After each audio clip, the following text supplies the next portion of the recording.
Doing okay. Same old, same old. I'm doing pretty good. Nothing new. I feel tired. I feel that. Actually, I also feel tired. I'll hop in on that. I feel tired of feeling tired. TBH. Yeah, I feel that one.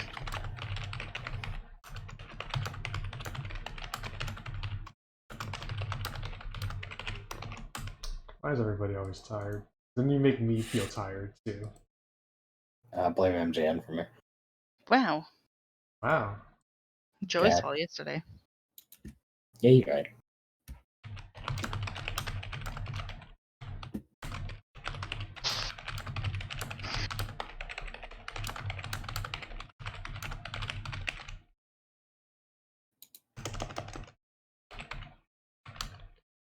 Someone's not in the game.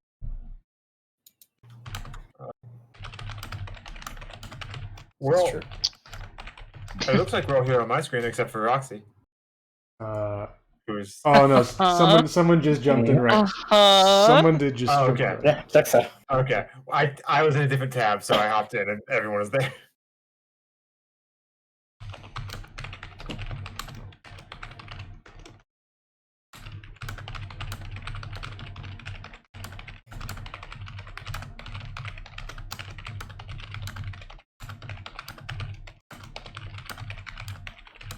I'm gonna have to like later come up.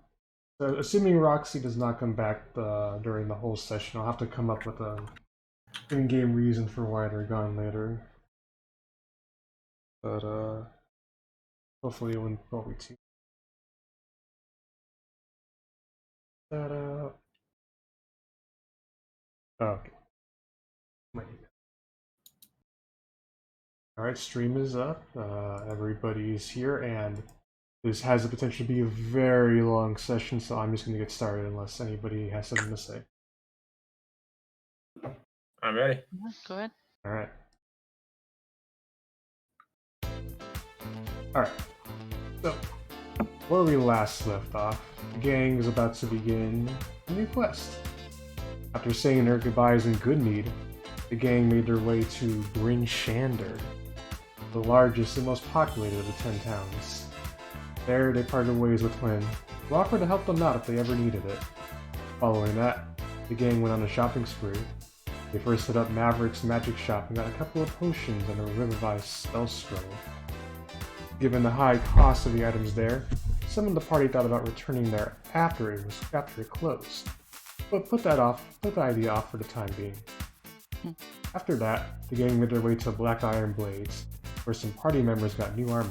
Nayala put in a request for a Mace and Handaxe, made out of the metal she acquired from Gahg. From there, the gang, the shopkeeper's father kept a close eye on Vars when the party was there. The gang soon made their way out of the shop. From there, the gang split up. Roxy, Nayala, and Balthazar made their way to Bryn Shander Public Library. There, Roxy and Nayala tried looking things up regarding magic weapons and spirits in Icewind Dale, but came up short. Meanwhile, Balthazar spoke with a researcher in the arcane section, a researcher named Duvessa Shane. Learned from her about his own latent magical capabilities and how he has acquired his new powers. Lastly, Roxy learned from Duvessa that she could actually find what she was looking for in the library if she put a trained researcher on the job. Meanwhile, Sorrin, Correth, and Vars made their way to the Black Raven Monastery. There, Sorrin learned from Mishann, leader of the order in the town, that Silas had been in the monastery a few months back, that he also came back to speak with the building's owner with a mysterious woman after his time in Easthaven. Heading upstairs, Sorrin, Correth, and Vars met Copper Knobberknocker, a gnome artificer who knew where Silas was heading. After Sorrin gave him some money and Vars convinced him that they'll do their best to heed his wishes, Copper revealed that the woman, Nass Lantomir, had met with him before with another group in search of magical artifacts. When she returned with Silas, they came with a magical device that they hoped to use to end the Everlasting Rime, which led Copper to telling them to meet with his old friend, Acradius, the Black Cabin past the Lonelywood Woods. Lastly, Copper warned the three of them that he hasn't heard from them since, and told them to avoid going there. As the three of them were leaving, Vars was accosted by the old dwarf, known as Garn the Hammer, who recognized him as the Crown Prince and son of the Underground King Vincent Sunblight. Garn told Vars that his uncle and Durgar were up to something, and he feared that something bad was happening in Icewind Dale. After Vars told him that he was working on it, Garn was happy to hear that Vars was planning on taking back what was his from his uncle, supposedly, and he told Vars that he still believes in the same dream that Vars' father did. Afterwards, the gang met up with Denver at the tavern. Given their request and the time needed to have the new weapons made, Denver told the gang that perhaps they should head to Targos to get the fourth sigil, especially as Roxy was tasked to solve the robbery case from Easthaven there. Making their way there, the gang set up shop at the inn and quickly met with Targos speaker Nereth Maximdar, Captain Scat. Pressing the gang with his flying snakes, Nereth told them that one of his top donors' husbands was missing, and if the gang helped him, they would get the sigil. As the gang begins to rest, one must wonder how this new quest will go. Will the gang find the missing husband? Find out now on Sun Never Rises. Man, that was a long intro. How did I think about it? There was a... You got Drew. That song was a bop. It is a bop. Alright. So you all awake in the morning in the Luskan Arms Inn, having rested the night before. And just as quickly, you all head downstairs to chat amongst yourselves as I take a drink of water. Howdy, folks. How'd you sleep? Correth, did your hair change? Yeah. I tripping. Okay.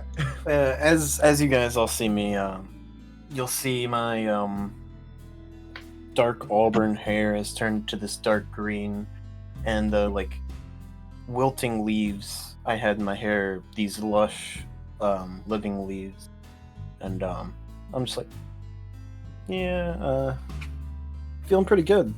Is that like a molting thing? No. Oh. I think it's like a plant thing. I feel like that's a mood ring Yeah, thing. yeah, you can say that. You can say that. He has mood hair. Smooth hair. What mood does this hair put you in, Cor? I'm feeling pretty good.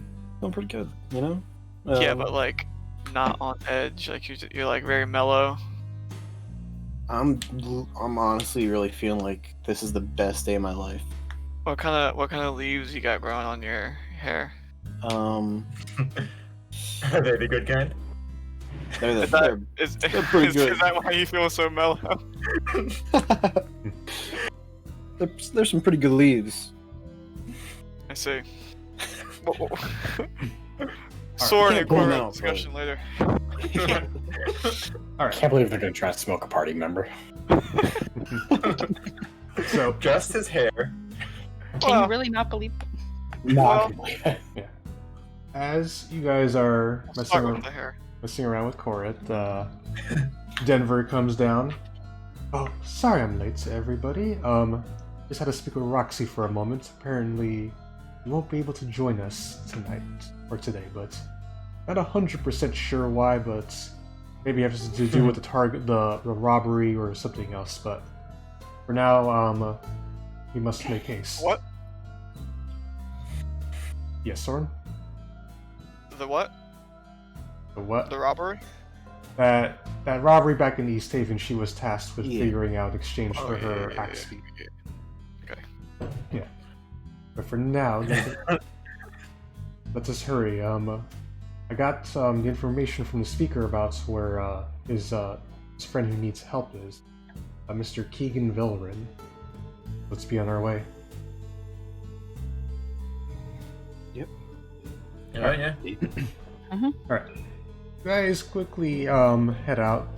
Luskan Arms is here as you guys kind of head more into the more crowded part of town over here, but just as quickly though, maybe just after like a 10-minute walk, you reach what appears to be a very nice looking house. Like, you know, this isn't like Hlin's old house in Bryn Shander. This is not mansion size, but you can tell whoever lives here is well off. Alright. Denver knocks. And you see opening the door, about a man in his 30s, light brown hair, human. As he looks at you, yes, can I help you? I don't think that we've been given a brief on what we're doing. No, you have been given the brief on what you're doing. Okay. We're So, looking for the speaker's friend. so, Oh, I'm sorry. okay. Denver pipes up. Oh, yes, sorry to bother you, Mr. Velrin, but, we are the people the speaker, requested to help you find your missing husband. At which point the man is like, oh, right away, come in, as he lets you all in. So, sitting in this nice parlor room, the man, known as Keegan, kind of, gets some tea for you all, or whatever drinks you request. So, it was about a few days ago when Garrett headed out. The name of my husband who's missing. I gotta pull up the book. Alright. I'm assuming you all want the full story? Oh, please. Oh, yeah. Yes, go on. Alright. So, well, I was born here in the 10 Towns. My husband came from a more exploring, adventurous part of the world. And he's not really so much used to city life. So, he has a job as a guide out in the 10 Towns, rich people, adventurers who request his help. He goes out and, shows them a way a bit. And, of course, he loves the outdoors, and especially climbing mountains. But a few days ago, Garrett was hired by some adventurers to lead them up the slopes of Kelvin's Cairn. Garrett's plan was to take the adventurers to Cair Konig, the town at the foot of Kelvin's Cairn, and then make their way up there. After they acquired some climbing gear from the outfitter there, to lead them up the mountain, and he took 6 dogs and a sled with him. That was a few days ago, but just 2 days ago, as he makes a whistling sound, you hear a as one of these a big-looking dog comes up, right to where Keegan is. About 2 days ago, when Boy here came back. Boy was Garrett's favorite, raised him from a pup. He would never leave Garrett's side unless something terrible had happened. The speaker Nerif trusts you. He's asking you to do this job, and I'm assuming you are, well equipped at what you do? We're pretty capable. Alright. Well then, I'd very much love it if you guys could find Garrett. If you follow Boy here, and I'll lend him out to you as he kind of rubs the dog behind the ear. I would assume he could take you easily back to where Garrett was. That sounds like a plan. Better go fast. Alright, then thank you. I don't know what the speaker's offering you, but as if you guys are able to bring Garrett back, I do have some nice knickknacks I've crafted myself if you want one of them. Oh. Yeah. Yes. Oh, wonderful. Alright. Best of luck to all of you, and do try and save my Garrett. Of course. We'll try our best. Alright. So, that's, you guys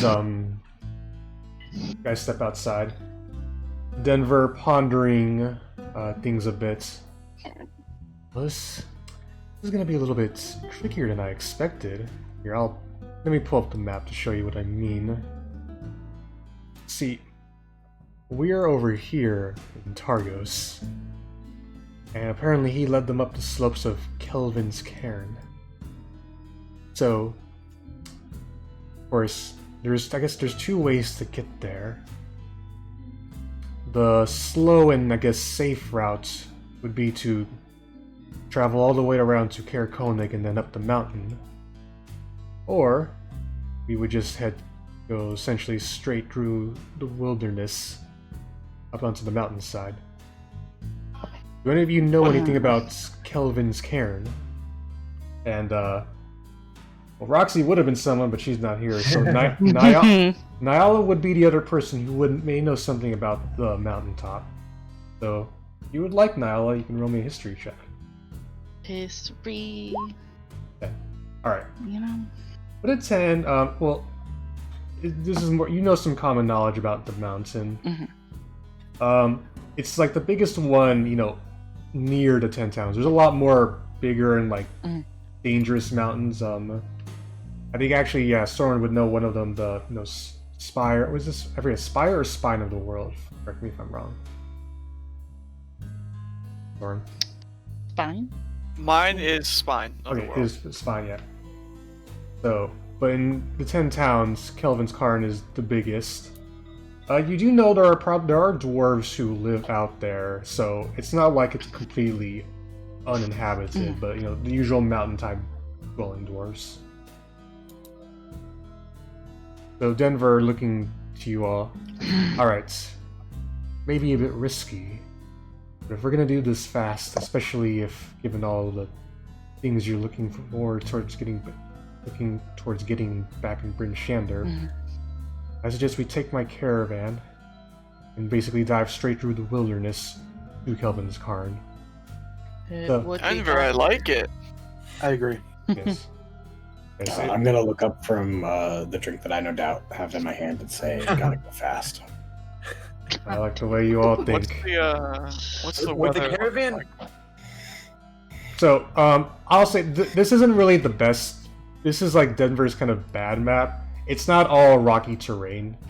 Okay, yeah. 'Cause that looks like something that we couldn't really take a wheeled vehicle through. But no, you guys could get through it. But essentially, the way it works is that the main roads here are paved and like easily accessible to travel and get through. Going into the wilderness is a bit more of the unknown. Especially like the other thing is the roads here you know are safe. Going out this way, who knows what you'll find. So, why don't we take the road leading up to Tamerlane? Yeah. Yeah, that's what I was thinking too. And then cut, right across there, yeah. Okay. And then to avoid that, like, possibly rocky mountainous area. And just head straight up the mountain. Denver very much agrees with you as he gets his caravan set up. Though, Sick. all right, this is gonna probably take a good while, but what we can do, I guess. I think it's gonna be worth the more slower pace. All right.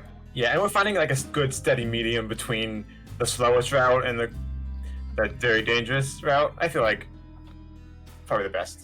Yeah. I don't know much about the wilderness around this area, but I'm sure something big and nasty is gonna be lurking around the those hills. So. All right.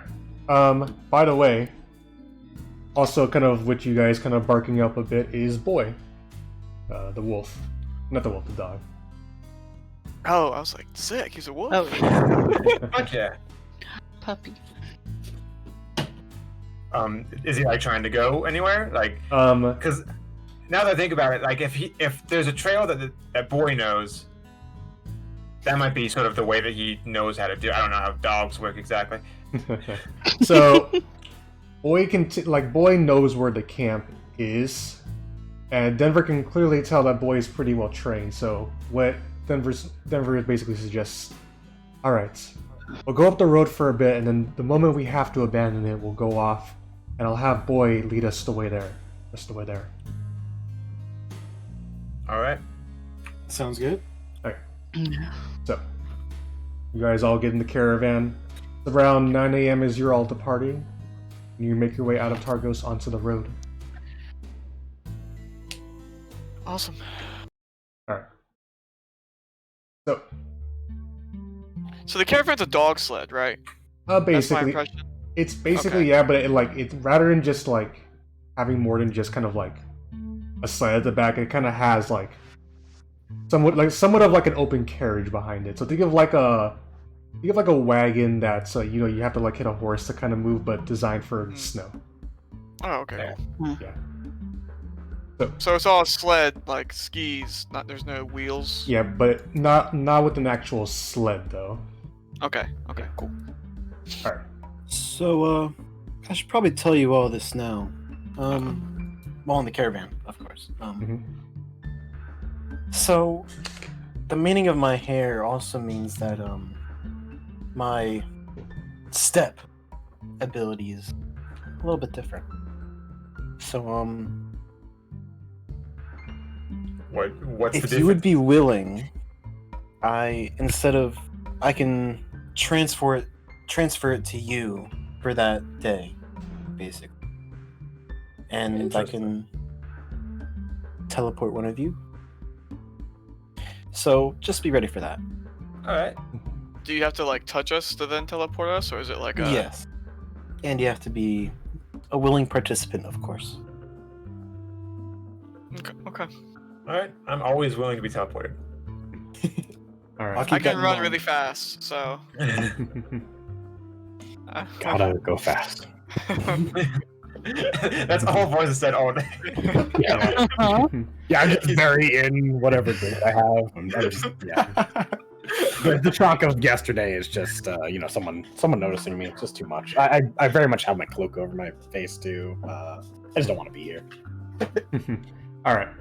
So you guys basically stay on the main road for about 2 hours when essentially you have to start turning right off the road. And just like that, you guys begin to kind of make your way through less paved road, basically more through like heavy snow. This is a very long ride. After the 2 hours on the road, you guys are like in 5 hours basically going through this kind of like along the cliffside as Denver kind of like claps his hands at Boy and Boy begins to head towards one direction. Long, boring. You see trees, you see rocks. It can be a little bit bumpy at times too, more than you usually expect from the regular ride. But Denver's caravan seems to handle it. It's about 5 hours after getting off the main road and towards, onto like the wilderness. You all spot something up off towards the right. Appears to be 4 people kind of, up on a hillside, kind of looking out at something. They're all wearing cloaks, 3 black and 1 white. Can I make a perception check to kind of discern more about them? Sure, give me a roll. 13. With a 13, you notice that there's to be 3 of them are humanoid, and one of them has like skin that appears to be pure white. Oh, shit. What's up? The figures, you said they're like looking down over us? Okay, so if I were to, let me pull up the map again. I'm sorry, apologies if I explained that a bit poorly. I think I understand. Yeah, you're right. So yeah, you guys essentially went up this way and then had to you're basically kind of going around the mountaintop. Mm-hmm. And as you're basically kind of hugging the side of Kelvin's cairn, you notice basically to your right that there are people kind of up on the hillsides. They're not looking at you. You see their backs to you, but with a 13 perception, Sorrin noticed that they all seem to basically look human, and one of them has like pure white skin.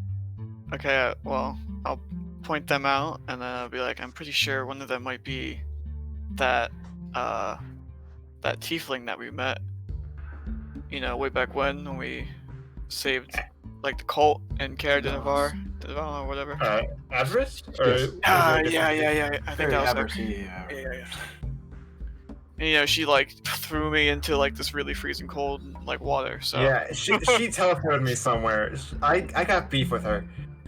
But I don't think they've seen us yet, so... And there's at least 3 other humanoid-esque people with her, so... Be on your guard. Yeah. I feel like... I feel like if we don't have to take a fight here, we probably shouldn't. Those 3 people might be more dangerous than Macy, I feel. Yeah, and I feel like Avarice was extremely powerful, maybe On her outside of own. our league. Alright, Yeah, I agree. Okay. Alternatively, it is better to fight them when we have strength and not when week later. It's true. Yeah, they're just kind of standing here menacingly, so I don't really know. Like, Okay. I don't even know if we need to pay. Yeah, with a 13, they very much seem to look standing there menacingly. awesome. Well, they're not even staring. You see their backs towards you. Okay, but they're gazing over this snow menacingly. Yeah, gazing menacingly.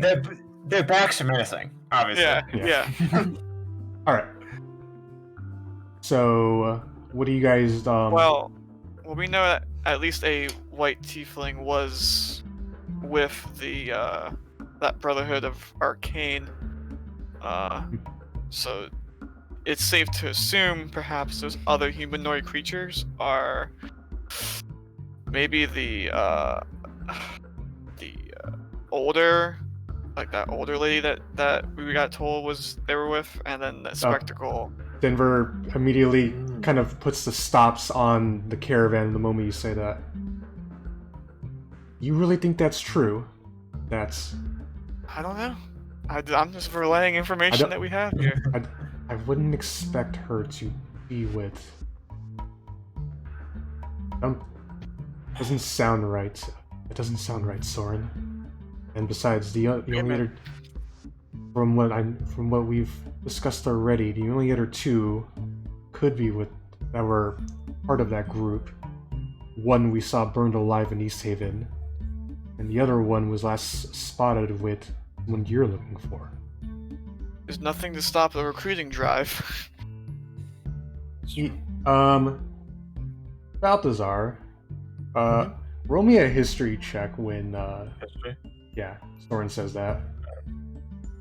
Go. Nat 20. Baby. Okay.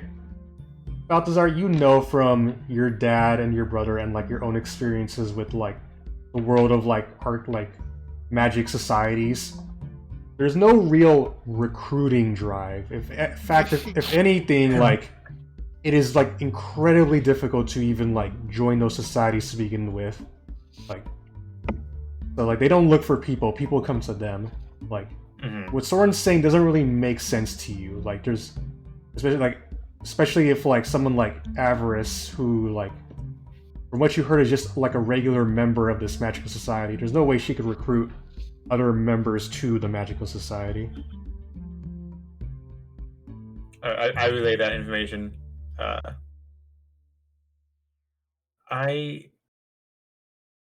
we thinking about attacking them, or do we think we're just gonna pass on by? Well, Denver is kind of like he's stuck. The moment you mention that they're like, we're stopped now. So yeah, the moment you mention that like is like who you know, like the older woman could be with them, he's debating, kind of heading towards them now. I mean, let's look at it like this. We seem to have some type of surprise. I don't know. Should we But break we are that also surprise down with an fighter right attack? Ooh, that's true. Wait, what'd you say, Balthazar? we are also down a fighter. Yeah. Denver, I mean, Yeah. if Denver has like beef to pick, It's just about taking the risk on. We know she's powerful in magic. Those other schmucks could be like anybody, you know? Also, it's possible that she was powerful with magic back when we were level 1. Back when we were less experienced. Yeah. Now we've all got some neat tricks up our sleeve. Denver looks to you, Nayala. Alright, listen, I'm not sure either. It would be a risk to head over there, but now I haven't heard from you. What do you think? I'm not sure. I think I'll back up whatever the group thinks is best. I won't never turn down a fight, but I'm just kind of curious to know what they're doing, just standing here. For so long as well. I mean, we could. Yeah, we've been talking for 10 minutes. Yeah, we've been sitting here. Yeah. All right. I mean, Denver looks to Vars could sneak up and eavesdrop. He could do I that. could toss someone over there. I feel like that would be loud. Yeah. Well, no, with my stuff. Oh, yeah. Yeah, they're about I would say distance-wise, 300 feet away. So they're not. All right, so it's like you could see them, but you're not like parked right next to them, you know. And like, Have they noticed us at all? Like, no, they have their backs towards you all, and I'm assuming you're all whispering and not like screaming to the mountaintop. Yeah. right? No. Or, avalanche. I don't know, avalanche was my favorite thing too, so. But so Denver does point out, well, we either sneak over, or this is the other thing too. If I'm gonna keep us moving, like I can either like go as fast as I can to get past them, or I can go slowly to like stealth by, maybe in the hopes they don't notice us. But you do bring up a good point though, Sorrin. Even if I just keep on moving, they may, like, there's no caravans that go out this way. They may turn around and notice us. Mhm. Then we need to think, well, are they even going to care if they notice us? Like, That's true. I mean, I think kind of like your first idea. it's is just too many question pass. marks. Too many question marks. I think we should pass. As fast as we can. okay, so Yeah, just just try and get out of here, and then but be ready for a fight. I think. okay. All right. With that, assuming no one else has anything else to say or do, Denver kind of does it like with his fingers, 3, 2, 1, and goes hiya, like the dogs, and both them and Boy just immediately. You guys are basically going twice as fast as before. It's a bit bumpy and rocky, like because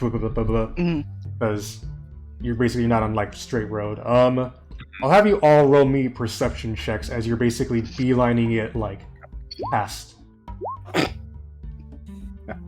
Love to see it. And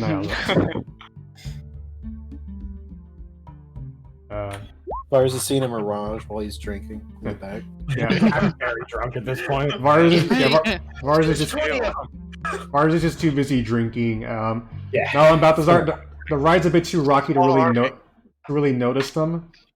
Sorrin and Correth, as you guys do look, you do turn back. You're able to notice the 4 of them. With those rolls, Sorrin and Correth, you definitely both recognize, one of them is Avarice. 2 of them appear to be humanoids you've never met. Correth, with a 17, though, you notice that they all have the similar amulets you saw back in Care du Naval, the one that's all those guys in the Care were wearing. And you also notice that the 3 humanoids, 2 are adults, but one of them seems to be a lot younger, like a teenager. And I touched one of those amulets and felt like extremely like evil, like an evil presence, right? yes. That was yeah. Let me just do one thing.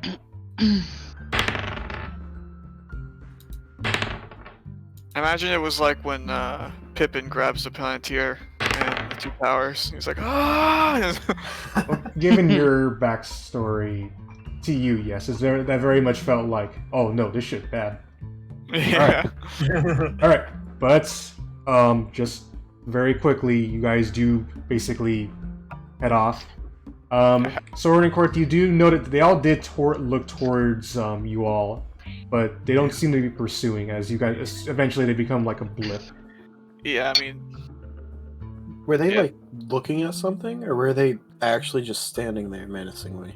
You notice they were looking at something down the hillside. Like they were on top of a hill looking down at something, but you didn't, because of like the fact the hill goes up and the angle you guys are heading, you don't notice what it is. All right, can we mark on the map roughly where we are so we know? Because if something is down there they're looking at, I am curious what that could be. So you guys that's basically where you're all like as you're heading. Okay.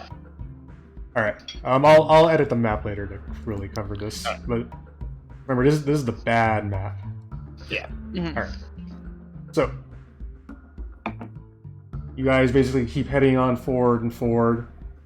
Goes for about another 4 or 5 hours until eventually you do all notice a sign towards like part of the mountaintop under the mountainside.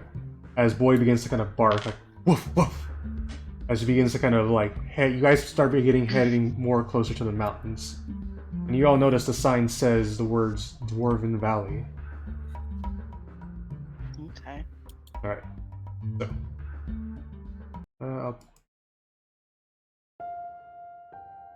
So, you guys ride into it appears to be like a more like cut-in, developed part of the mountain.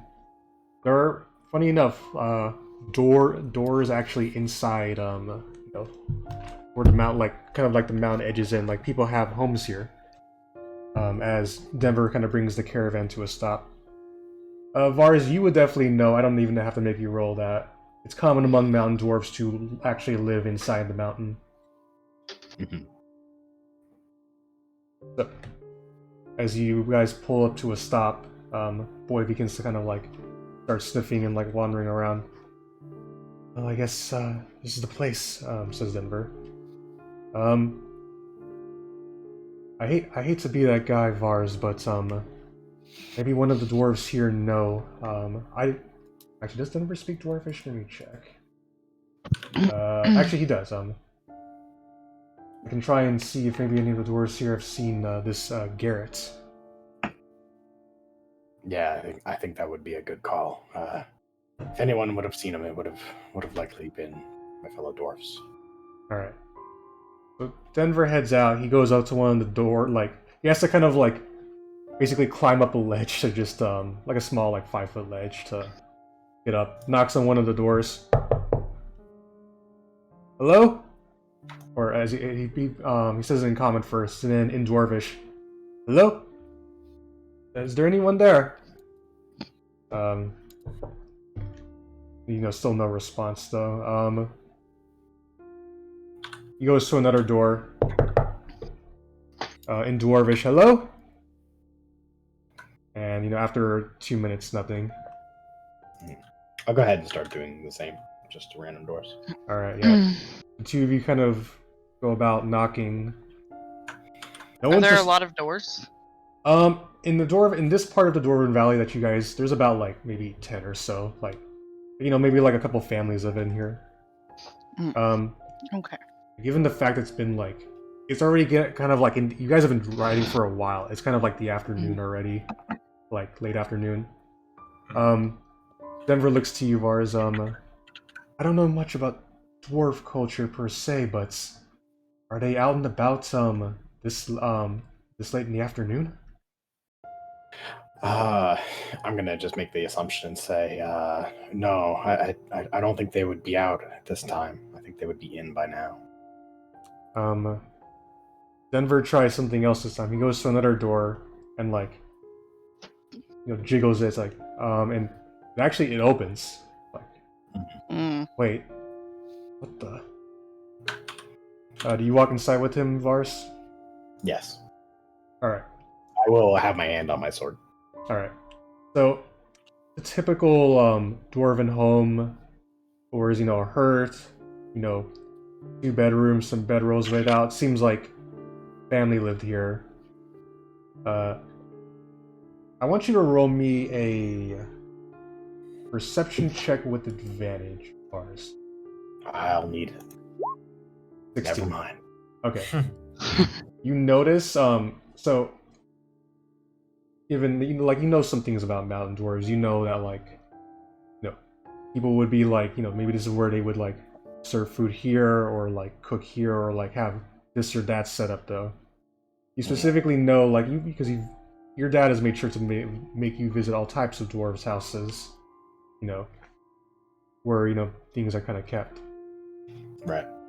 You notice as you walk up to the kitchen, like there are utensils and things kind of out, like almost as if like they were eating or in the middle of cooking and they're just not there anymore. I'm just gonna announce to I forget who it was with me. Just say, yeah, Denver. It seems like they were here. It seems like they were in the middle of doing something, and they vanished. They've gone. How odd. He gets out of this house and goes into another. And it's just same thing, open door. He says, he kind of, Vars, come over here, look at this. Oh, God. Yeah. What is he?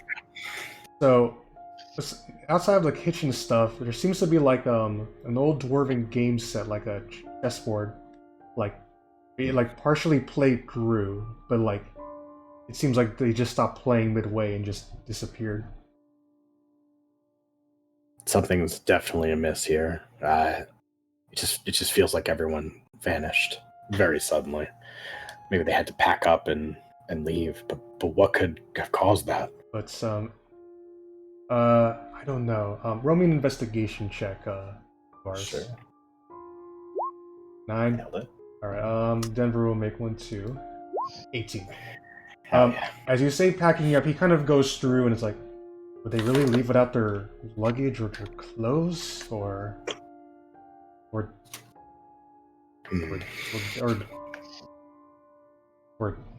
Perhaps it wasn't their choice. Yeah. He pulls something out of a drawer. He's like, would they leave without their snack, I guess? As he kind of shows you mushroom. I'm just gonna stare directly at the mushroom, and my eyes will not move from it. Right. I feel like they wouldn't. I'm going to take the mushroom from him. Okay. Alright, I guess the dwarves here are of I don't know if they can really, I guess no one can help us here. I guess we're on our own to find Garrett. Alright. Denver at this point comes down from the homes as he walks to you guys. No one's around. I'll need all of you working with Boy's help. We can begin our search for where Garrett and his team went. Seems It's a better little they odd, hurry. Oh, this is incredibly odd, but especially with that group that we just saw hanging around. I mean, that was hours ago. yeah, that Yeah, was but it looked like they were on foot also. So they could have been, something to do with this maybe. I don't know. Just spitballing. It is a possibility. all right. But like Nayala said, that was about 5 hours ago. So there's if we were gonna deal with them then, if we were gonna deal with them, it would have been then. No, I mean they could have done something here. I mean, we know Avarice is strong in magic, so she could have they could teleport hundreds of yards or fly or Mhm. I don't know. Yeah, I don't think they would be able to disappear an entire village in that time. Well, no one thought an entire area could be put into winter for a very long time, but here we are. Okay, but Sorrin, that's god magic. That's a literal god is doing that. Yeah, well, Yeah. All right. I need Blame all. Grol. my dude has average intelligence. Yeah. Good old Arl. But anyways, as you guys begin your search, I need all of you to roll me survival checks. Oh boy. Ooh. Correth's gotta go. Hell yeah. Okay. Okay. Balthazar, Sorrin, you guys aren't having much luck as you as you guys basically Sorrin pull. rolled the 69. Sorry. That's the funny number. Read number. Alright. So, as you, Sorrin and Balthazar aren't having too much luck trying to find this campsite. Vars, you're a bit more your mind is other places right now. I'm just holding the mushroom to my face. Yeah. Nayala and Correth, the two of you, you guys, you begin to notice up near what appears to be a more walkable ledge, you find, you find some tents. As you two of you walk up to it, you see two tents that are pitched in the snow near an icy outcropping that acts as a natural windbreaker. This is much farther from the Dwarven Valley, probably about a good couple 100 feet away. And between the tents is an overturned sled, and still harnessed to that sled are 5 sleeping dogs. As the two of you walk up, the dogs all kind of wake up. They look pretty hungry right now. I'll give them some rations. What were you saying, Correth? I start to unharness them. Okay, as you unharness them, they begin to kind of like walk about a bit. Nayala starts dropping rations, which we're gonna have to keep track of. Denver brought some, so he's letting you use those right now. Okay. Yeah, as Boy kind of comes up to them and starts to kind of like, hug him as well. Pull up this map of Kelvin's Karn for you all. As you guys are basically right here. I'm assuming you're telling everyone else where to come. Yeah. Yeah. Denver looks out to this, campsite. Oh, this is probably where they were all. This is probably where they're all staying, but could they be? Why are the dogs still here? Roll me an investigation check now. Investigation. 10. With a 10, you notice that they're all kind of like tied up to this. There's actually one part of the harness that's actually kind of torn off, and that's probably how it was probably Boy's harness. Is it torn off like the dog? Sorry, I don't know if I can ask. Is it torn off like the dog tore it off? Like escaped from the harness himself, or did someone tear it off for him? Can I tell that? I guess you roll me investigation too. Not a high DC though. Nat 20. All right. Sorry, it was the first one. Sorry. Yeah. No. You can instantly tell this thing was chewed off. You also can tell Boy seems to be the leader of these dogs, so he's probably the smarter one out of all of them too.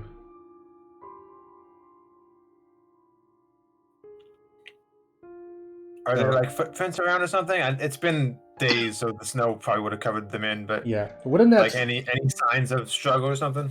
No signs of struggle, but you do notice with a nat 20, you're right. There's no footprints because of the snowfall, but there is actually appears to be like one of those like maybe like a flag, like a flag post, but with no flag kind of sticking out near towards like the top right up here. It seems to be that these like.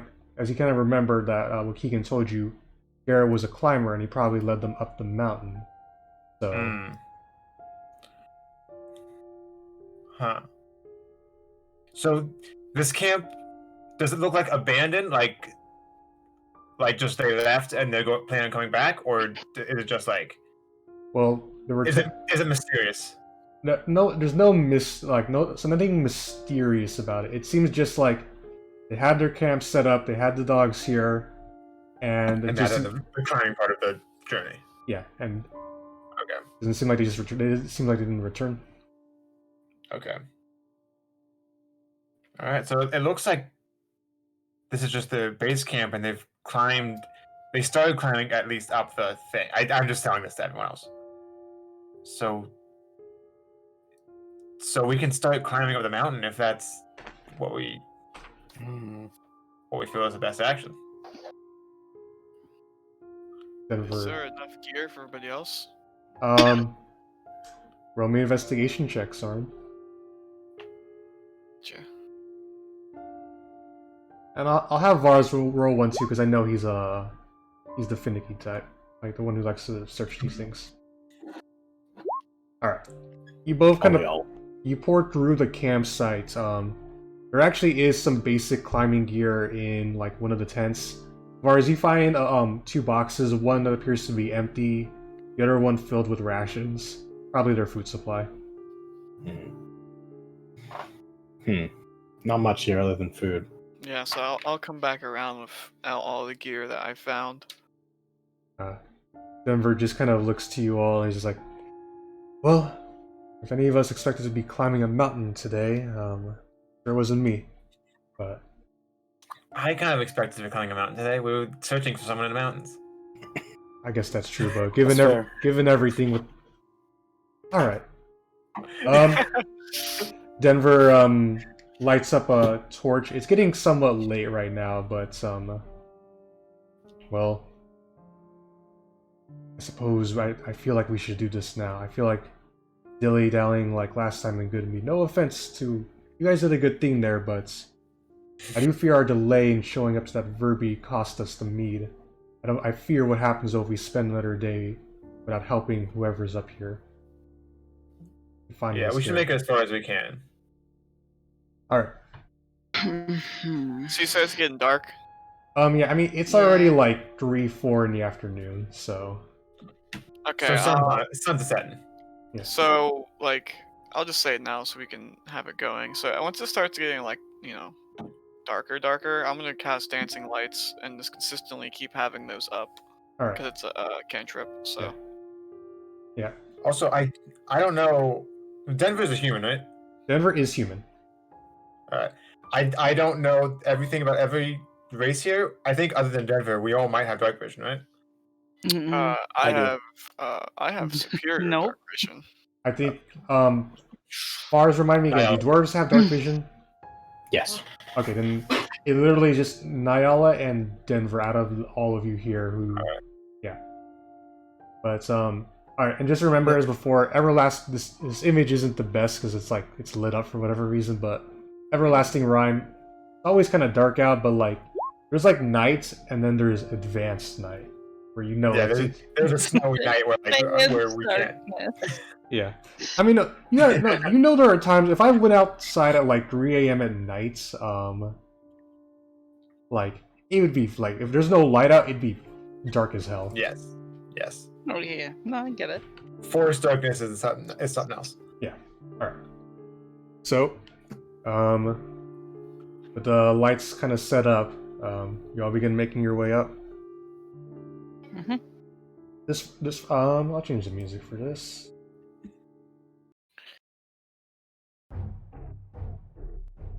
Alright, so this first part of the Kelvin's Cairn climb isn't too difficult, even for some of you who are not like as beefed up as like Balthazar or Nayala, for example. Yeah. You're kind of all marching out for like a good, hour or so, just trudging along. No sign of anybody so far. But about that hour in, though, you guys hear the howling wind, blowing snow, and, make sure to avoid the slippery ice that makes this climb a little bit treacherous. And as you're kind of all walking up, you see 4 goats, mountain goats in fact, up on one of the rocks. Cute. They just kind of go, eh. There are a lot of animals in this, and I'm sure of it. I agree. Yeah. Roxy's gonna be very upset she missed out. Oh, absolutely. Alright, Boy is also with you guys too, so... Okay. Yeah. Do these goats seem suspicious? Do the goats seem suspicious? Just not even like I should have to roll for it. Just like, do they? I would have to roll for it, but like, Insight do I check. get a sense at all? Okay, yeah, sure. Roll me an insight check on the mountain goats. On the mountain goats. I'm not like Balthazar isn't looking for it. Not I'm just trying towards today having like combat. Okay. Why are you wasting your nat 20s? Alright. No, I have such good combat nat 20s. I never get them. Okay. Balthazar, as you stare into the eyes of these goats, and the goats look back to you, they don't seem like they're like, they're out to like kill you or anything. They do seem pretty like. You get a sense of like mischievousness from them. Oh. I don't trust that goat. Up to no good. Its eyes is just like fully marble. I don't trust that goat. All right, but you tell like since you're not like running at them, they're not attacking you or anything. They're just kind of perched up on the side. All right, I'm keeping an eye on it, but I'm moving along. Okay. The road gets the climb gets a bit more narrow as you guys begin to move up further. I actually wouldn't I would need to know who's in front, who's in back in this scenario. I'll be in front if everyone else is fine with that. I'll Okay. take second, because since I have you know, the people in the front should be better the dark vision. yeah, I can see in like in the darkness. You know. Okay. Yeah, I'll just stick near Denver so that we like split the lighting. All right, and you would be so now you'll be third. Denver will be with you. The non-dark vision people will be sandwiched in. Yeah, that sounds good. And I want to be up front just like to take damage if something happens. Vars, would you want to be last, or do you want me to be last? I'll be last. Okay. Okay. Correth and Vars, and then Boy will be right behind you, Vars. So I'm typing that in chat. So, Boy. as you guys kind of climb through this narrow path, I'll have Vars and Correth, because you guys are in the back, roll me a perception check. Does Boy also get a perception check? I hope so. I'll roll for him, you know what, sure. You guys are making me use the animals more than I thought, but I like it. Where's the dog? It's the ghost. Yeah, he got a 4. He's too focused on trying to stay alive. On the mission. Yeah. Trying to stay alive. Well, it's like he's going up the mountain, like Yeah, a bit. I feel that, boy. Like if you throw a dog in like onto a mountain, it's not gonna just try and just jump off. It's gonna try and preserve itself. Anyways, Vars, you're more focused on just trying to get through this kind of like, you know, the slope. Or if you notice as you're kind of looking back and forth a bit, you notice the goats again. One of them kind of like just kind of up above, and it just kind of goes, eh. Is it the I'll same nod. goat? Eh. I'll nod again. As it gives out, you all hear this loud beat from it though. And then I knew I shouldn't trust that goat. And then I'll shake my head. No, I didn't.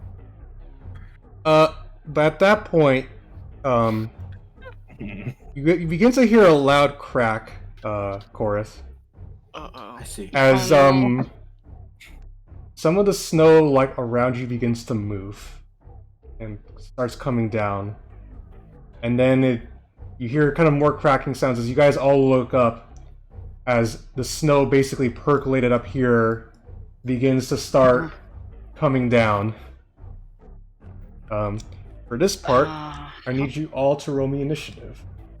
Oh my god, that fucking goat! I should have killed that goat. Is it the same goat? How No. many goats? Hold on. How Nope. many goats were there? There were 4 goats, but yeah, but Vars, it was not 20 inside. I gave him like all the goats. How many people were on the team with Garrett? Is that his name? You don't know. You don't know. All you knew from Keegan was that he was just hired by some adventurers to help them go up. All right. Oh, I think I know what you're thinking here. Yeah. Hmm. Interesting. Okay. Maybe. All right. The snow is beginning to come down. It's avalanche time, baby. Denver kind of points out up ahead, or not Denver. I would say Balthazar, you know that if you can move quickly up across the side of the mountain, though, you could probably get to some cover and avoid the snowfall or the avalanche. All right, and then we just make sure. I gotta read something. All right, you're 100 feet away from what appears to be some cover. Correth, you're up first.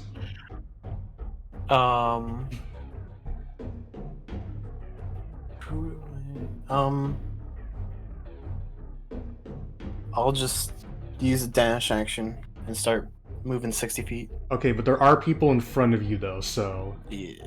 that's kind of the issue. So I'll let you kind of scoop, like, unless you can give me a creative way of how you scoop by, like, what essentially is like 4 people in front of you.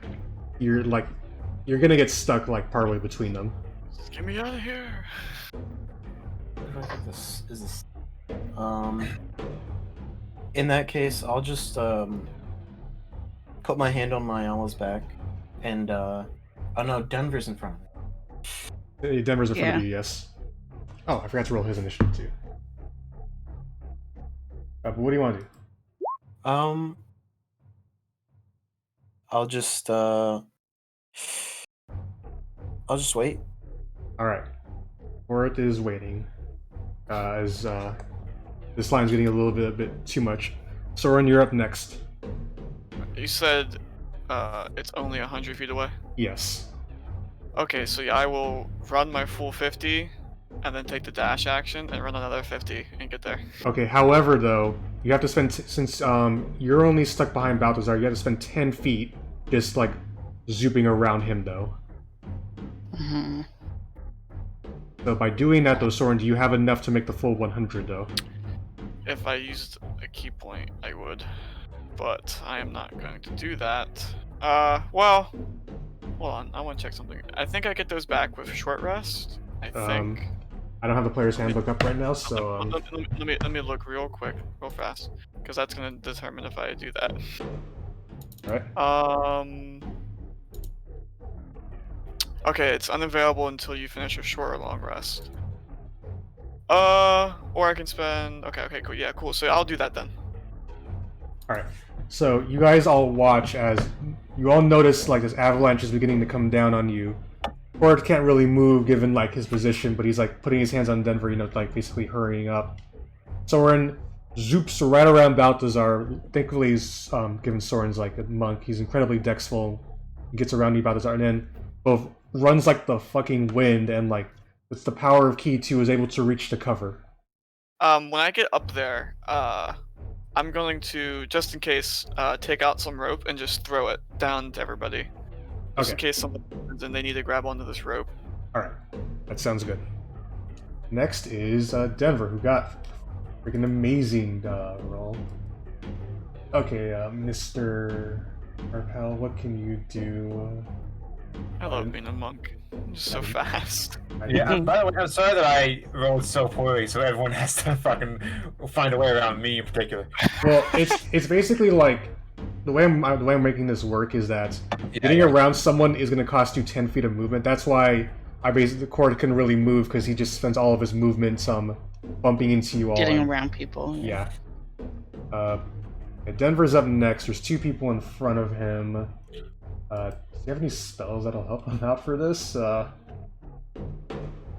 have anything teleportation-wise, and Denver's not an idiot, so he's not going to attack. Attacking the avalanche won't really help out too much. Sounds funny though. It does sound funny. Wait till my turn. He's going to spend most of his. He's gonna move. He can only move up to 60 feet. But he's gonna have to waste 20 of it though, getting around Nayala and Balthazar, and then Denver moves up 40 feet. He's kind of like, oh, I'm sorry, chorus orders, as he just kind of zoops by you as Balthazar, but he only gets 40 feet up towards where he needs to be, and that will be his turn. Now we go to Nayala.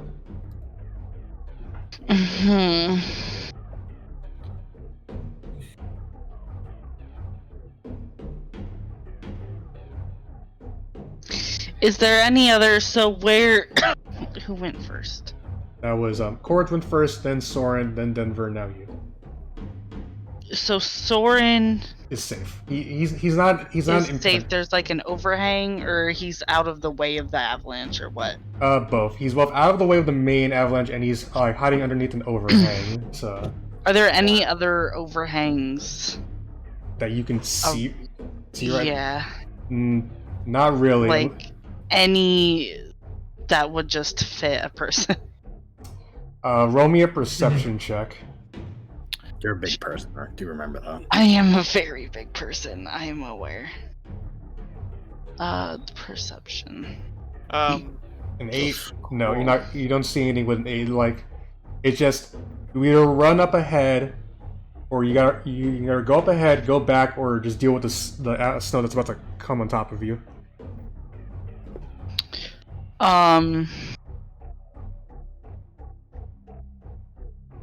How far is it below us? Like the next shelf or whatever? I would say it's probably about 150 feet down.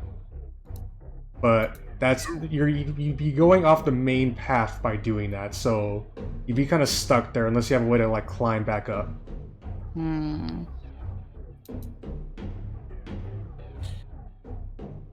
And the avalanche keeps being an avalanche down there, so. That's fair.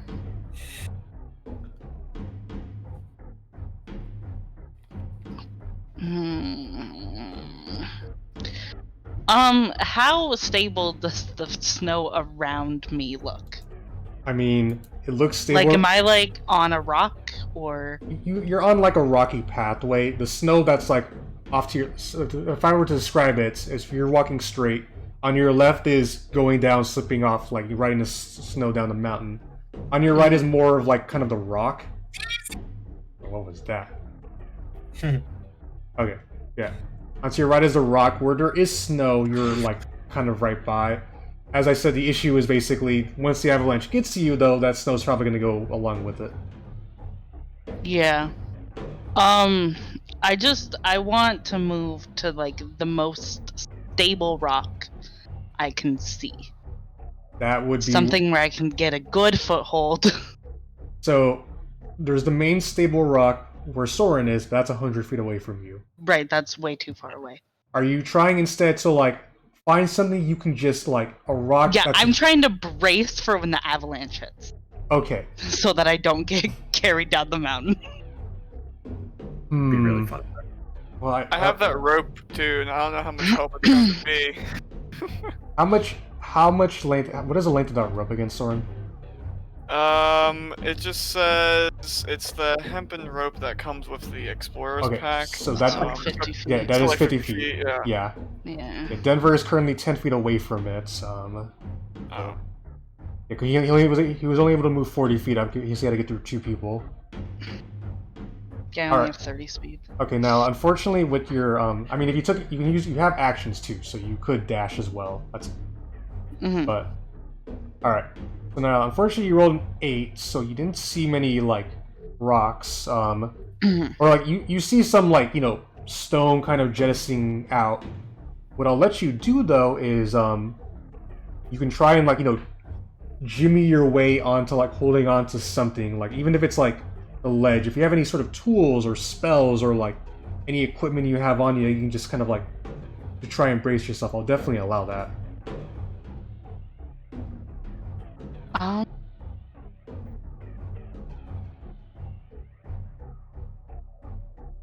I mean, I do have a dumb plan that's going to happen on my turn you could partake in. I don't know if you want to... Yeah, I kind of just want to use my movement to brace myself as best I can and hold my spell till the avalanche hits.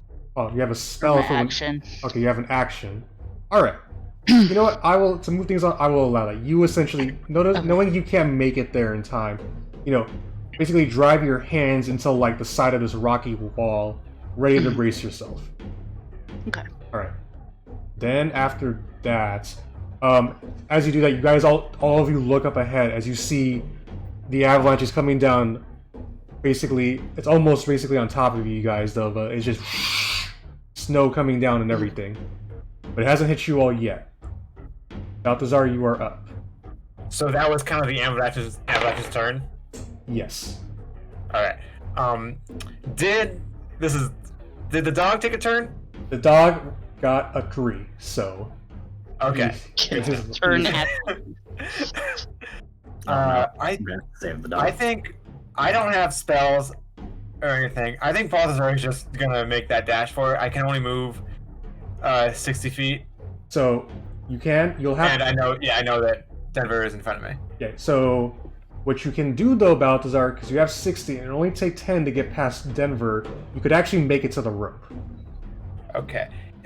How small is Denver? Is there any way that I could like sort of pick him up as I run by him, still costing that movement, but like getting him the extra 10 feet? He is essentially he's average size human, so like 5'8". You are like 6, like 2, or I forget how tall you are. Like in the. I think I'm like 6'6". Yeah, you're 6. You're pretty tall. If you roll me an athletics check, I will let you grab him as like you carry him, like probably carry him fireman style as you make it to the rope.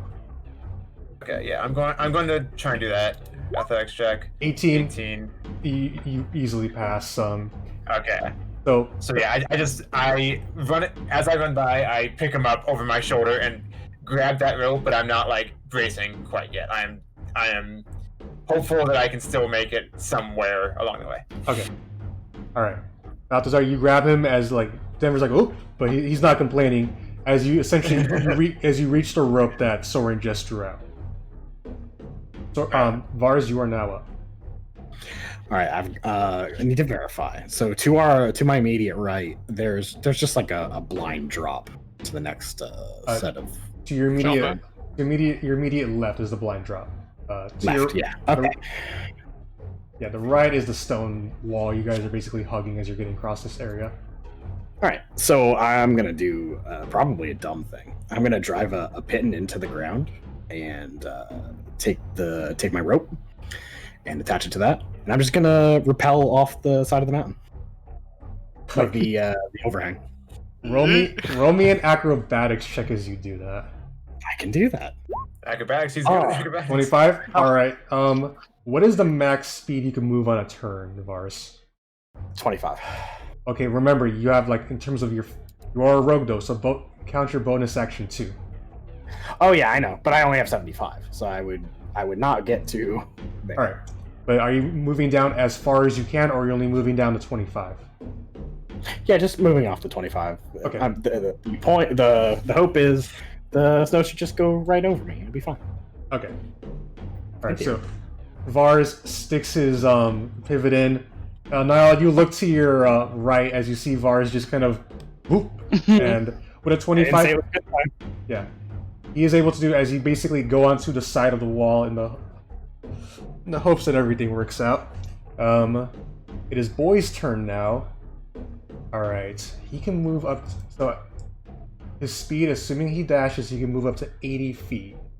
However, Nayala is okay. Spends Nayala 7. You watch Balthazar as or Nayala first. Boy jumps over Nayala, runs up to you. He definitely looks like he wants to be caught though by you as well. I would love to work this dog into my grasp somehow. All right, you're fireman carrying both as you grab this rope. Yeah, Boy, unfortunately, because he wouldn't be able to make it the full 100 feet anyways. Yeah. Okay.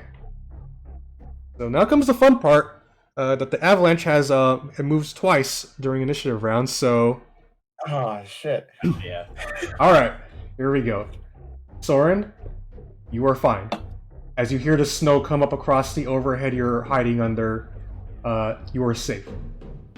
You do notice however, the avalanche basically whoops and, it hits Balthazar, Boy, and Denver in front of you, who are holding the rope. I need... Yeah? Okay. I guess I wouldn't have time... Because I'm holding this rope. Yeah. And I know I'm not a very strong person. So is there anything I can tie this rope to? Do I have time for that or no? In this amount of time, no. I hate to do this to you, but given the way things just turned out. Just gonna have to roll really good, that's all. Yeah, hold on. I'm reading something. You have not hurt us. You're doing what you can. Okay, I'm just going to finish reading this. Okay, I need you to roll me, and I need this to be straight athletics check. You are just basically hoping your muscles can, straight athletics? Yes. Okay. That's a big -1. Here we go. Hey! 0! No, it's just a 1. You rolled a 2. Oh, wait. That was the 1. You rolled the 2. I rolled 2. Okay, so you didn't crit fail, which would have been very bad. Alright, as you're holding this sword, you're getting, the rope is just, you're getting too much rope burn. I need to know from you right now, you are going to get pulled along with them if you keep holding on. Do you let go, or do you hold on and go with them? I let go. Okay. So, you know this isn't working as you essentially they just get hit. Yeah, I mean, that you can always be like, I lost grasp. I mean... You can always play that off. It'd be easier just to come dig you guys out.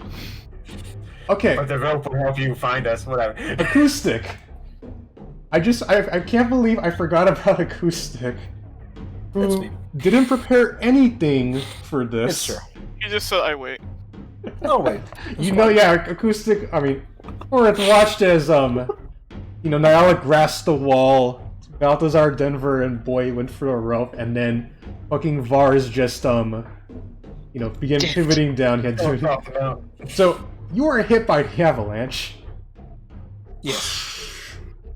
I will let you have one roll because you didn't have any preparing at all. I will be nice. I want you to roll me a dex check to see if you can grab onto Vars as you are like hit and knocked off the edge. 16. With a 16, Vars, you notice something just grabbed your fucking pants as Correth is just kind of like is able to grab you as he is being buffeted by snow as he holds on to you. How you doing, Correth? Better now. There is snow in your mouth, Correth. You can't even talk. Okay. All right. Okay, so Denver with Balthazar and Boy, the three of you begin to kind of careen off. He needs to make Denver needs to make a decision right now about what he wants to do. At this point, you guys already fought. Like you've already been hit. You're going along with the snow because Sorrin couldn't hold on. All right. Denver is he's gonna hope Balthazar knows what to do as Denver kind of like staring at the kind of like the snow in front of him to kind of like make things easier for Balthazar to see. Cast Burning Hands as the three of you are getting like flown off. Denver is just burning the snow up in front of him though in the hopes that it doesn't like inhibit Balthazar too much. Mm-hmm. All right. Nayala. Mm-hmm.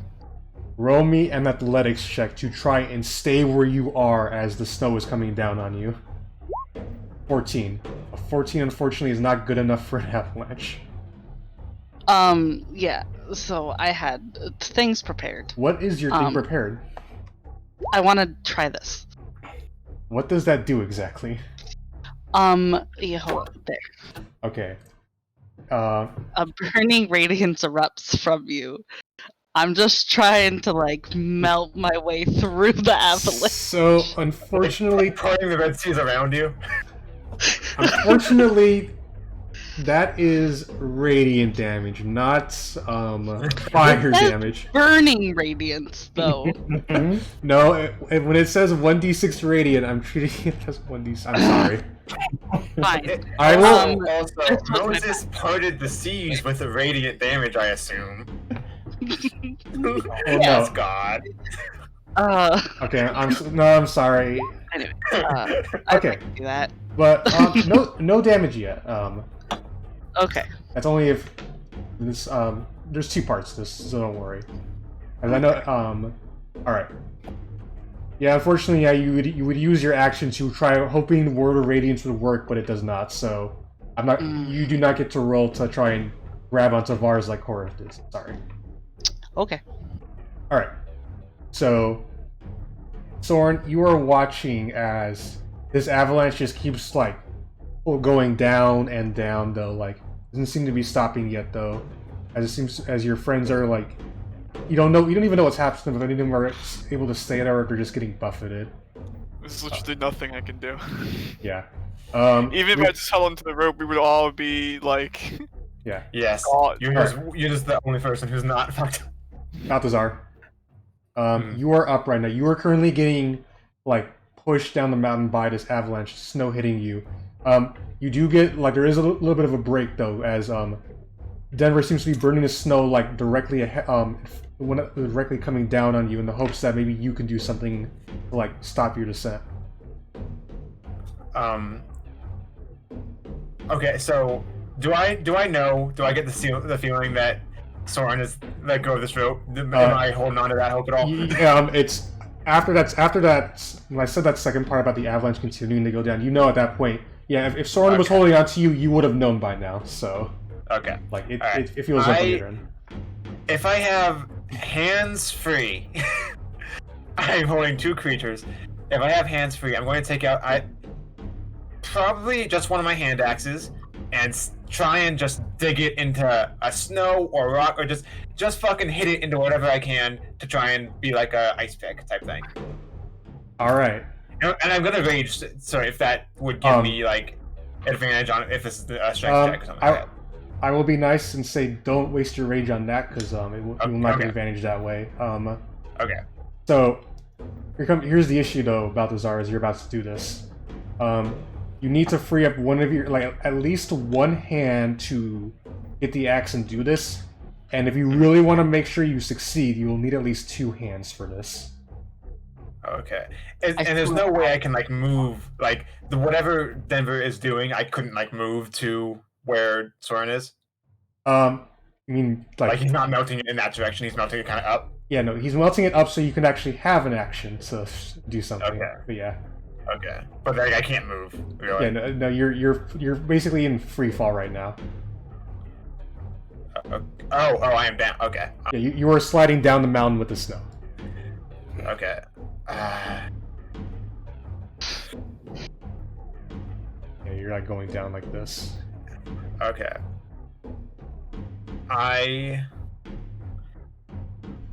Fuck me.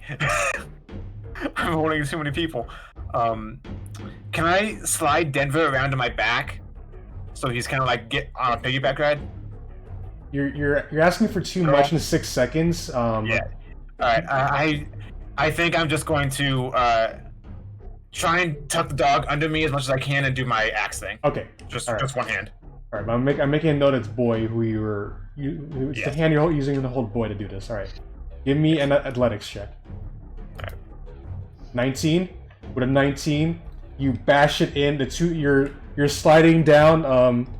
At this point, like you don't know what's gonna happen to boy, but you're just holding on with dear might. And with a 19, like the snow's still coming down on you in Denver, but you've stopped right now. All right. Okay. All right. Vars. Yeah. So this plan seems to it seems like it could almost work, but you have the issue is that your pivot is being buffeted by the snow, as you definitely feel yourself leaning more like ready to like basically fall back with the snow and the avalanche though. And now you have Correth basically holding onto your pants, dragging you down too. What do you do? Can I see the rock face in front of me?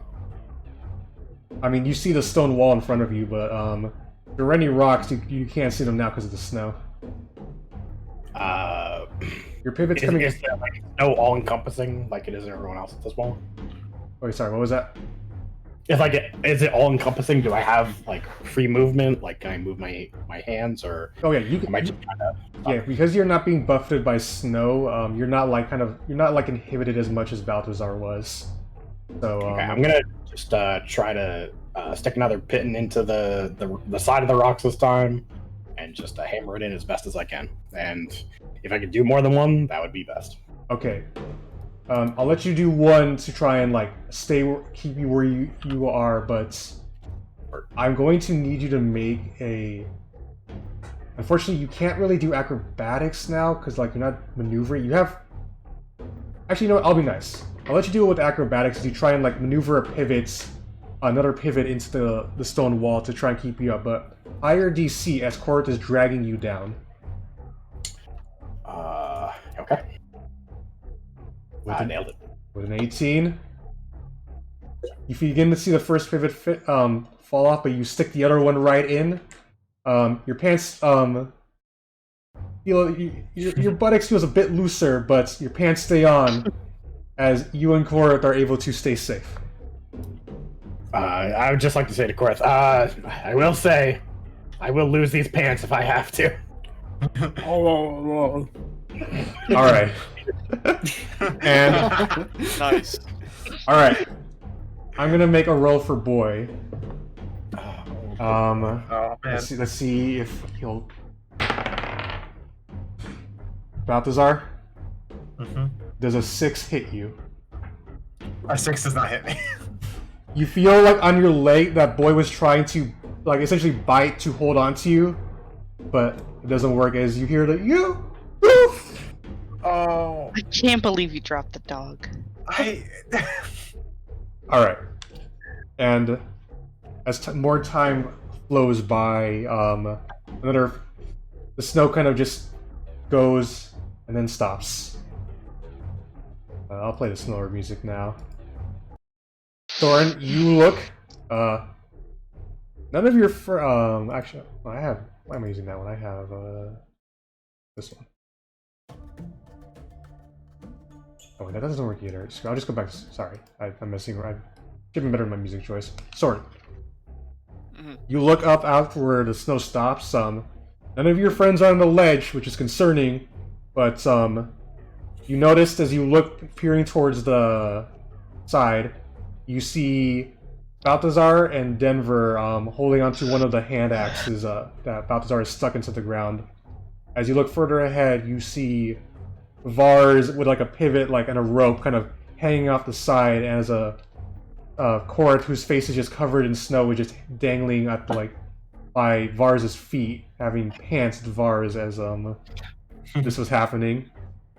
As for Nayala and Boy, you guys stopped as you hit the next ledge. So no, sorry. Let me read the effects of what happened to you. Sorry, show page. It was page 10, right? Yeah, there it is. Okay. So, first of all, Nayala, as you came crashing down, I need you to make a strength saving throw to see how much you could have negated this effect. Saving throw? Yeah, a strength saving throw. 13. Fortunately, that is a failure, and Boy failed too. So, the two of you in total take 9 bludgeoning damage. As you oof, that was not good for Boy. As the two of you are just buried in snow and are restrained. Why'd it have to be bludgeoning? It could be cold damage? No, this is bludgeoning because you got hit by snow and hit the rock. It moves very quickly. Yeah. You did say you activated Stone Endurance, so if you want, roll me that D12. Hell yeah. And you would add your con to this too. Plus. Oh. Alright, because you braced yourself as you were coming down, you take no damage. But you're still restrained and... Yeah. Sure. Sorrin, I want you to roll me a perception check. Alright, you're not gonna see it with a 9, but alright. Vars, Correth, Balthazar, and Denver. So I'll be nice, and you guys can make your just climb back up if you want. I'll have Correth and Denver roll perception because you're not currently holding on to something to stay safe. Okay. The two of you notice, given the fact that you're both already kind of halfway down another 50 feet, you see Nala's legs sticking up out of the snow, along with Boy's tail down there.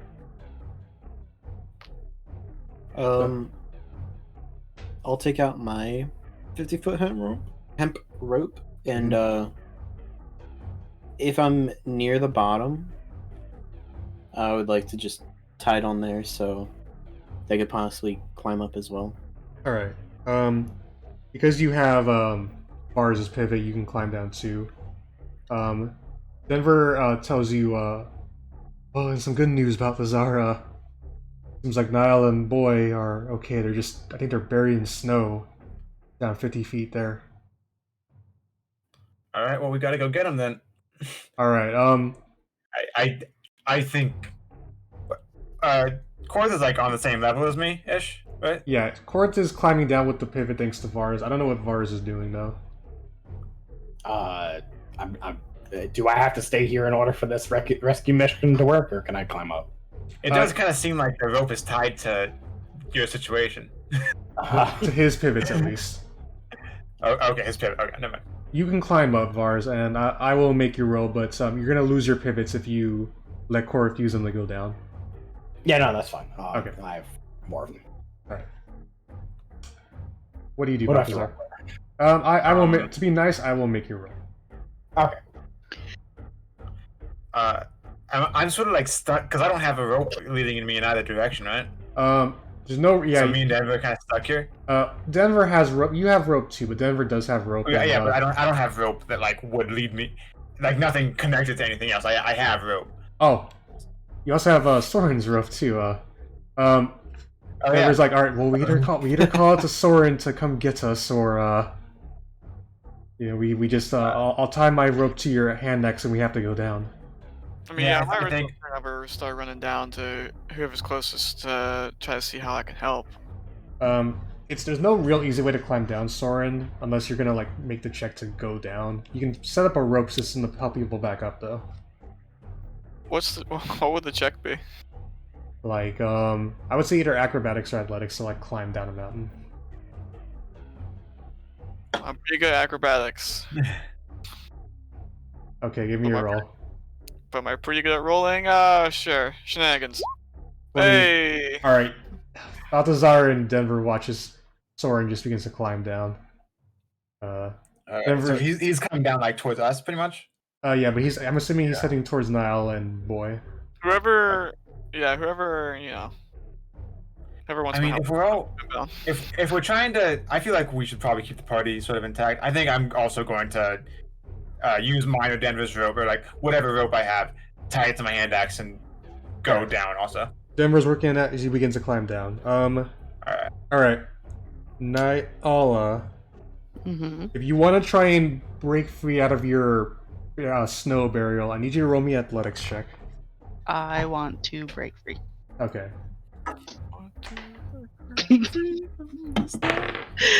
What am I making? Sorry. Athletics. Ooh. Athletics. 21. Pretty good. Yeah, as people get down, Nayala, you shake and break free out of it. Funny enough, along with Boy too, he actually rolled high enough to pass the DC. Fuck a boy. Boy looks really rough though. Yeah. Can I heal Boy? You can go ahead. Alright, you heal him back up. You help close his wounds after that mess.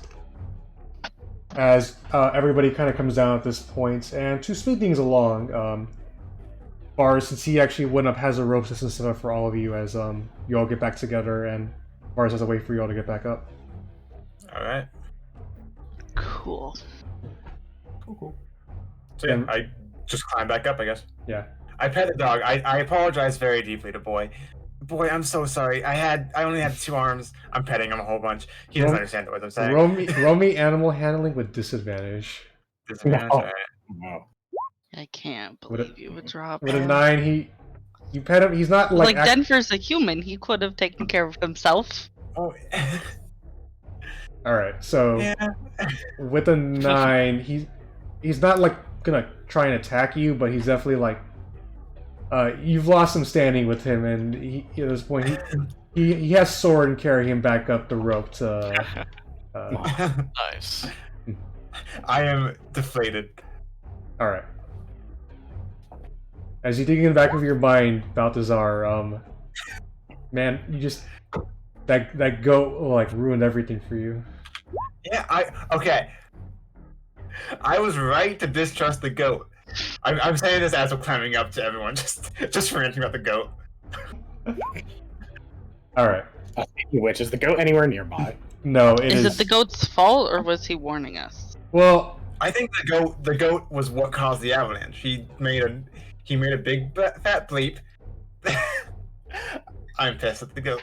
Okay. So yeah, if I see that goat, it's getting it's on Oh site. yeah. it's getting right across. As soon as I see it. Alright, but no goats around as Denver suggests kind of moving forward ahead, given the time I just spent surviving all that. Alright, good job getting through the avalanche though, guys. I'm pretty impressed by what you're all doing. Alright. I stood there. Yeah, I forgot, I knew I was forgetting someone. I'm like, wait, what did Correth do? And I'm like, oh, he's just gonna go down. But, alright. And then, yeah, the only person who actually took damage had to wait to negate that damage, so good on you, MJN. Alright. So, You spend another half hour after getting up, moving forward ahead. At this point, it's getting to like 5:30, 6 o'clock at night. So it's not like advanced. We're not in advanced darkness yet, but it's like actual night. Darkness. Yeah. As you guys come to an incline, and oh, sorry. So you reach a steep, snow-covered incline dotted with jagged rocks, along with appears to be a short wooden bridge, kind of like, or not bridge, but like ladder set up to kind of get across. And you notice far up ahead, lying face down in the snow, barely conscious, appears to be some sort of person in blood-stained cold weather clothing. And I'll pull up the map, actually. I have a map for this. Heck yeah. Where is the song? Here we go. Boy. So, let me know when you all see it. Yeah. Yeah, so you come up here, see the bridge up ahead, and you all notice there appears to be a person up ahead. That's the wrong.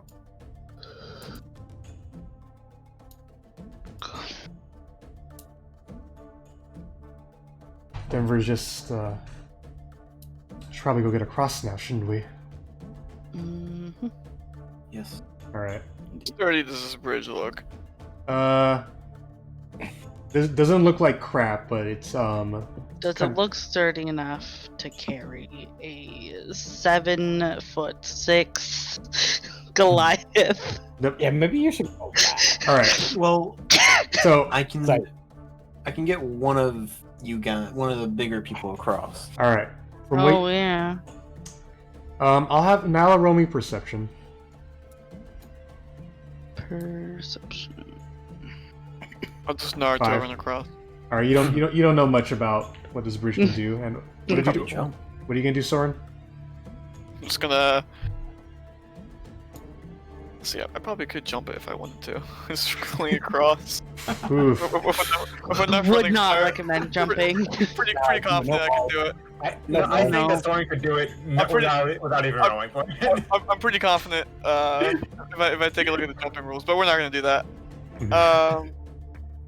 I'm just gonna look at everyone. So who wants to cross first? Yeah, I'm just gonna fucking book it. Okay. Across.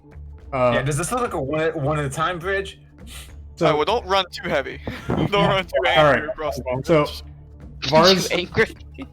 so Vars, the way this bridge works as you cross it is essentially like for one person, it's a bit wobbly and a little bit unsturdy, but you can get across. It essentially counts as difficult terrain though as you're going through it. But you definitely know if all of you try to cross at once, that would probably have ended very badly for all of you. Yeah, no, that's out. Mhm. That's why I wanted to go first. All right. Yeah, y'all want to go one at a time for sure, especially that the large one. Hey, there's a large 2.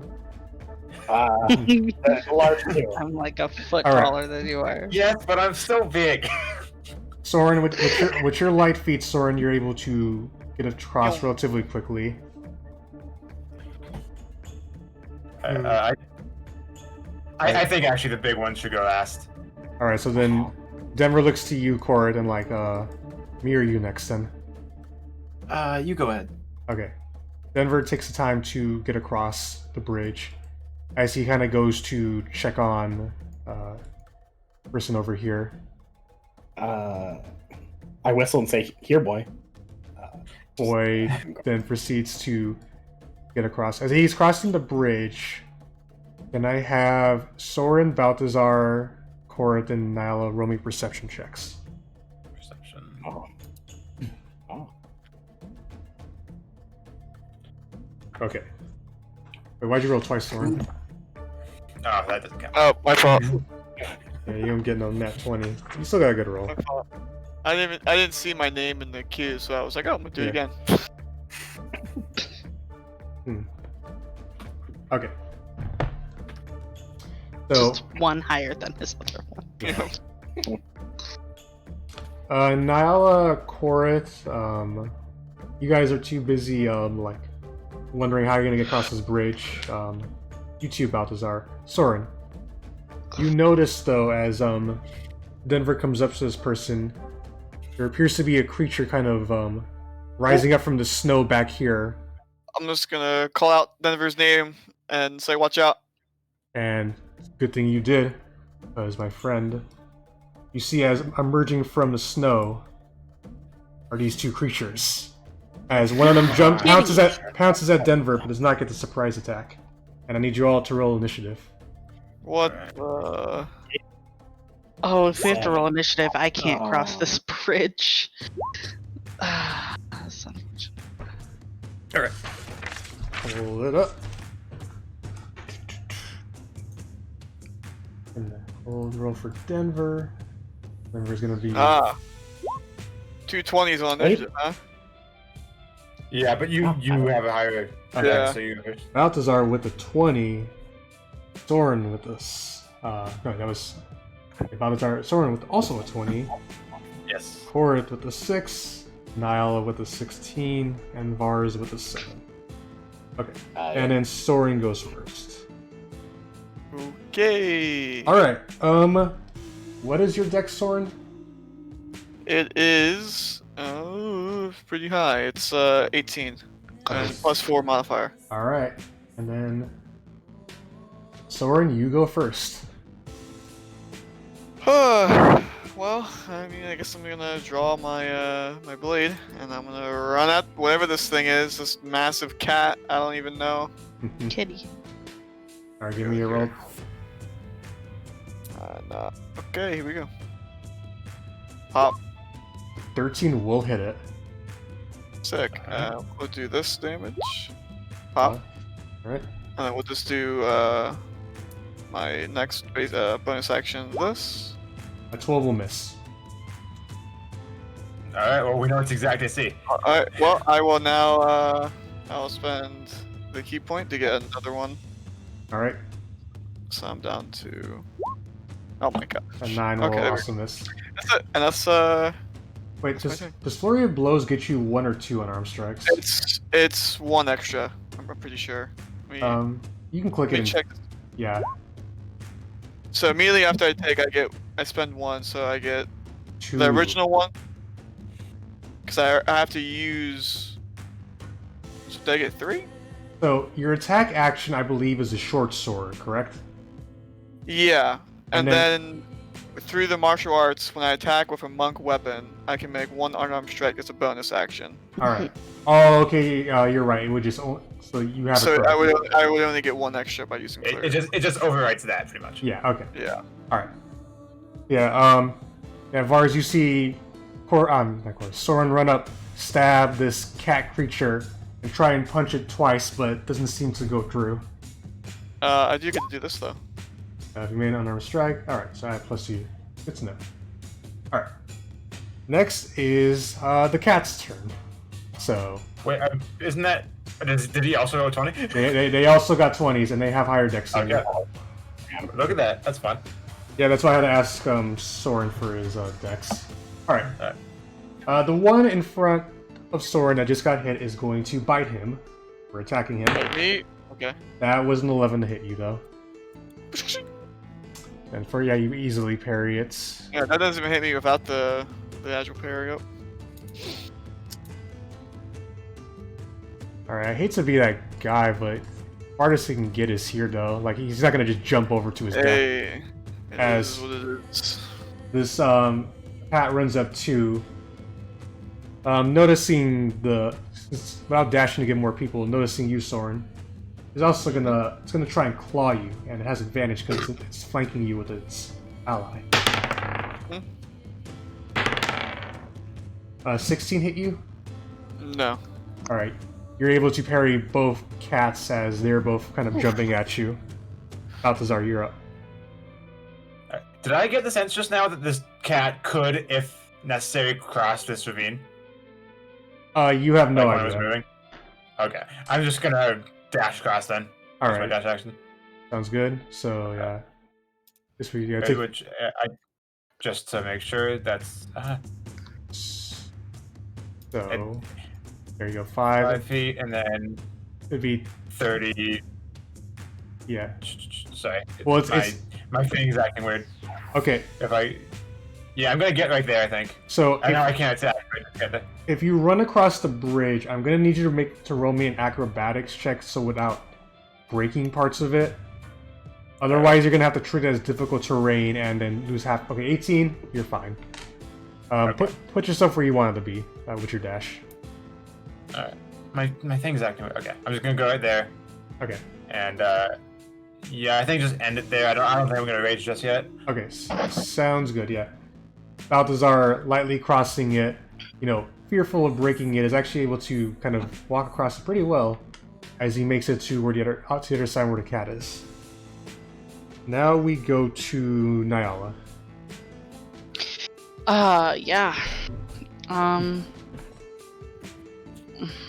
So boy's still on the bridge, huh? Yeah, I didn't put him all the way at the end. This was happening as he was crossing. He's on the safe side, though. So Yeah. if you fall, he'll be fine. I'm also gonna have to use my dash action to get all the way across this. Okay. Since Now- I'm so far back. Are you going to treat it as difficult terrain to get across without any issues, or are you going to just run across and make the roll to see if anything happens?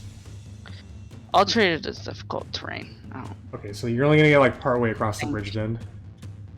So with a dash, you can move 60 feet, so that's 10 here. And then remember, so then you only have about 50 to get through, so you can only move up 25 in total then, so...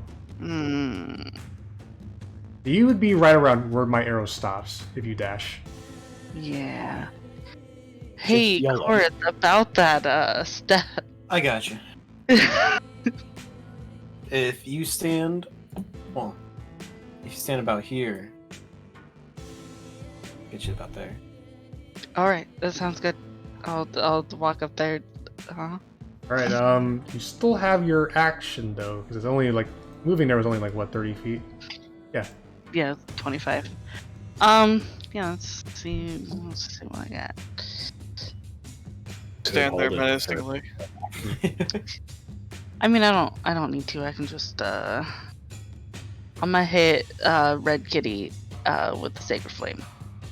Oh, yes, okay. Sacred Flame. All Probably it's a right. high dex though, doesn't it? Let me see here.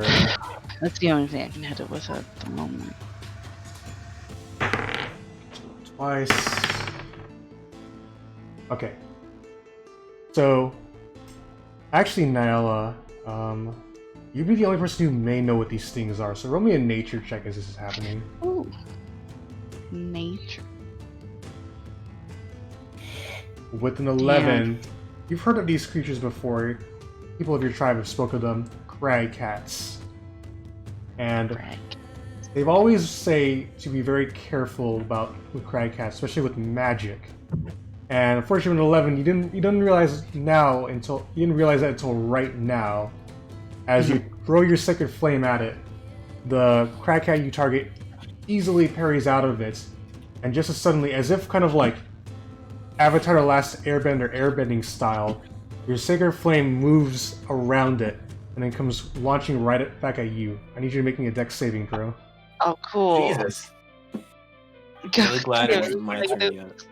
Alright. -2. You take 6 radiant damage as the crag Cool. cat redirects the sacred flame back at you. All right, don't shoot spells. Oh. Thank you. Okay, that is Nayala's turn. Now we go to Denver. Denver, immediately with the face of this crag cat. And he's just like, he heard that, and he's like, oh boy.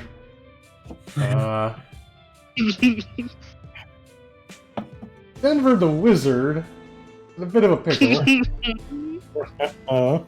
He looks to you, Sorrin, and he's like, I'm sorry, but you're strong, you can handle it yourself, as he disengages as his action and begins to move this unconscious person farther away from the fight.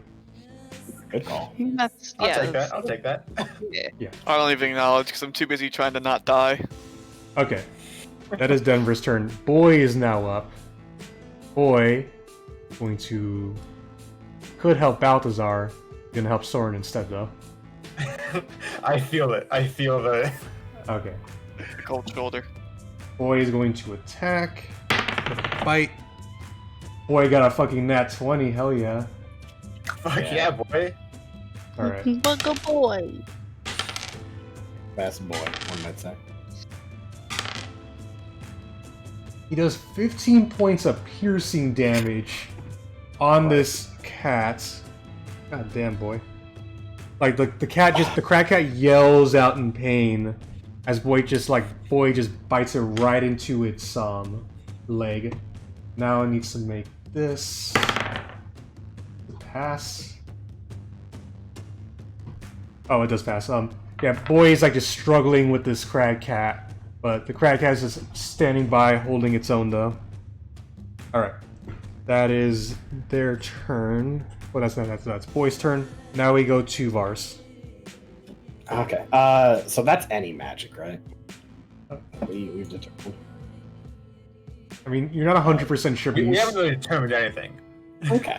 I would assume that that's a reaction. So Yeah. So I'm gonna just give Red a good stabbing.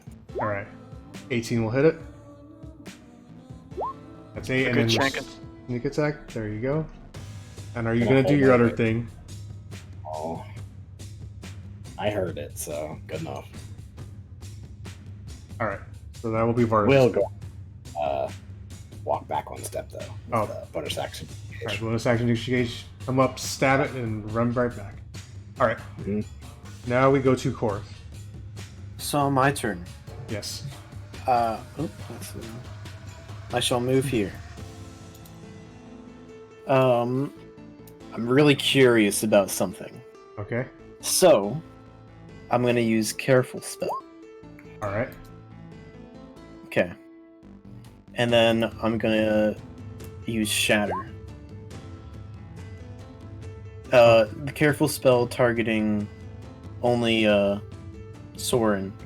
And I'll place the The box there. box there. Okay. So first, I gotta make saving throws on. All right. Blue passes. Yeah, they both got higher than 13. Correth. Correth, you watch as you see the spell where the boom is supposed to pop right over all of them. You don't even have to.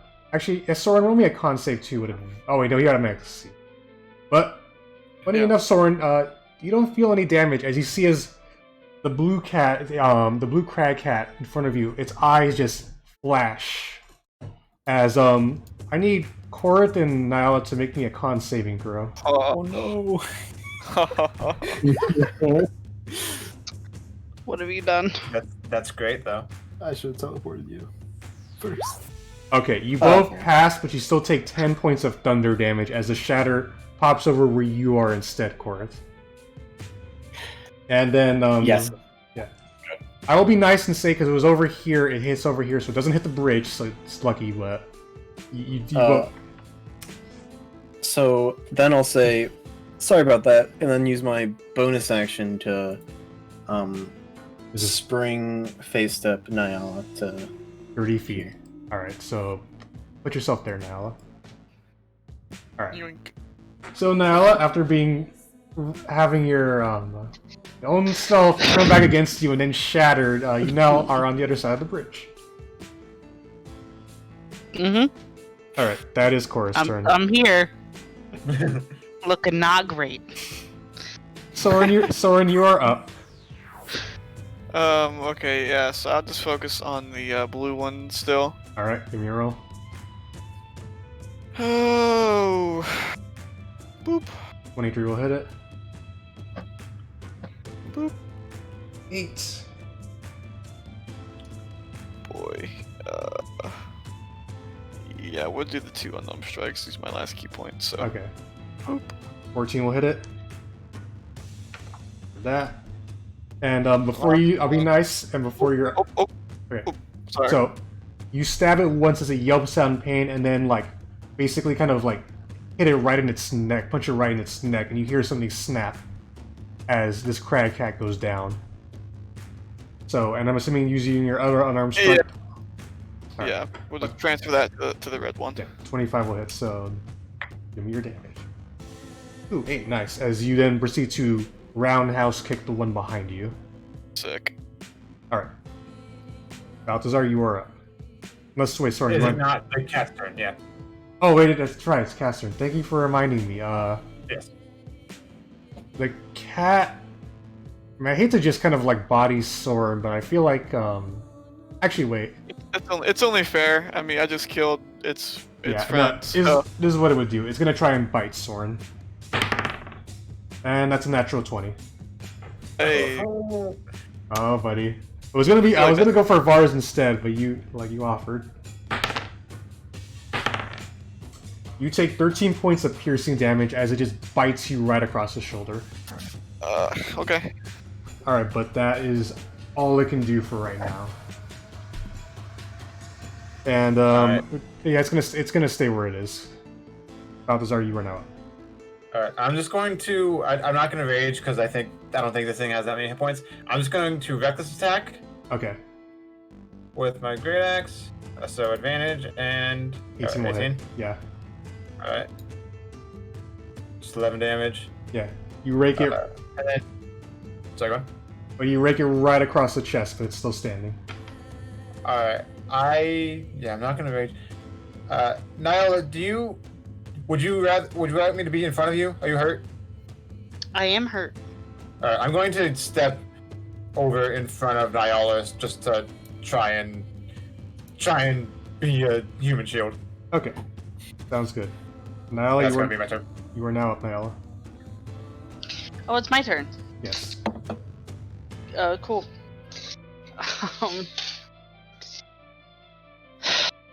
Let's see what I can do.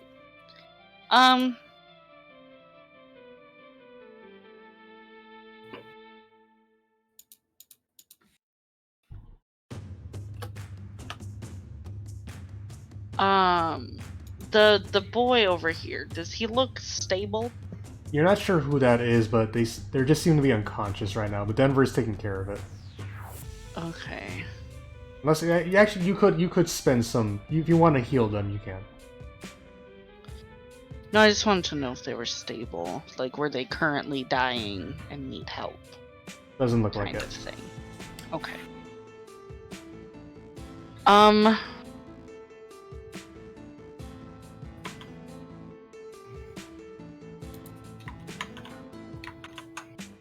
feel like we all got this, and I can't really... I mean, I guess I can hit the thing, right? Like, it's almost dead. Yeah, it looks worse for wear, that is true. Alright, I'll step up and just give it a whack. A 6 will miss. Apparently not. Alright, cool. Yeah, that's me. you do whack it, but it doesn't seem to do any damage. Alright, now we go to Denver. I'm gonna roll a medicine check. See if Denver can help this person out. He doesn't have any healing spells on him. 17. Alright. He's basically like, I got this over here. They seem to be somewhat stable. As you all kind of look, as you see this halfling woman kind of like raise her head and just kind of like, oh dear. But that'll be his turn. Boy, since he saw the crag cat attack his good friend Sorrin, he's going to attack it. Yep. Oh, and he hits with a 23. Like a boy. Must be enough. Freaking Boy, the MVP, as Boy just goes for this thing's neck and just rips part of it off as it goes down. And that's the end of combat. What a boy. Yeah, fucking Boy MVP right here, goddamn. Oh my gosh. I'm gonna start walking across, and on the way I'm just yelling at Nayala, sorry. I told you no spells. Yeah. And then you did a spell right next to her. You see, yours like targeted a specific thing, And I was just kind of curious whether or not, like, Anyway, Can I, in retrospect, I probably should have teleported you first, but yes, Sorrin? So these felines were. It looked like they were redirecting magic. Did that seem to be coming from like, I don't know, like the fur, or was that like a? I'm probably too dumb to understand. Roll me a Kind of- nature. I did. Roll me a nature check. Let's see. I'm just too dumb to understand. Yeah, you don't really know what that was all about. Okay. All right, but yeah, this. I will propose possibly a short rest if we can. All right, so I'll propose that to the party. I agree. Yeah, I mean, I am unhurt. I'm at 11 HP. Alright, yeah, I can do I'm at whatever. 12. I'm pretty sure if Correth had failed his con saving throw, he would have wiped out most of his health. Yeah, I would have been down. Oh, you would have been down from your own attack. Oh, that would have been so bad. Alright. You guys set up a campfire. For those who want to do the short rest, who want to just spend the hit dice, you know the drill. You can roll up to a max of how many your level, which is 3, and add it back to your hit point total.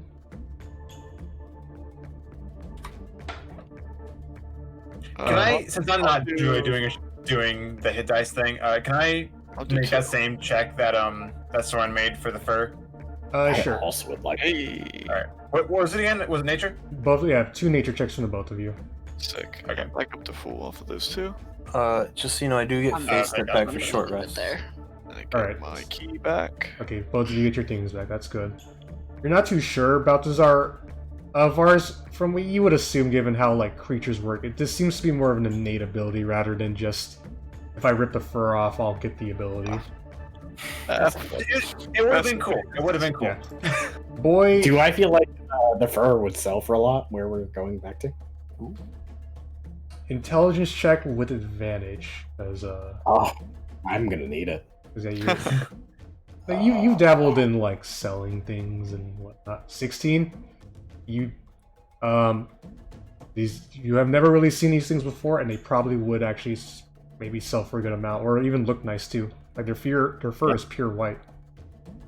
I'm gonna try to take the pelts. All right, Alright, survival. I'm gonna skin the other one while he's doing that. Like, yeah, that seems like a good idea. 2 survival checks from the both of you. Alright.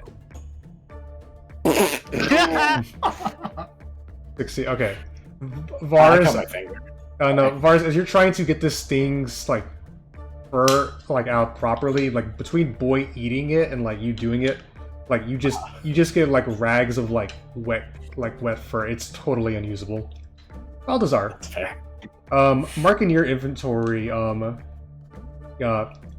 crag cat fur, parentheses good. So like you're able to do this pretty well and get a it's not damaged at all anyway. So Hell yeah. okay. As for the over here, Nayala and Sorrin, you come up to this halfling woman. Oh, I guess thank you for saving me. I didn't even know those beasts were around here. Well, I mean, I didn't either, so. Introductions, of course. My name is Perilou Fishfinger. Oh, I love it. Yeah. Tell me, who are you all with? Are you making the climb as well too? I'm gonna point to Denver. We're with him.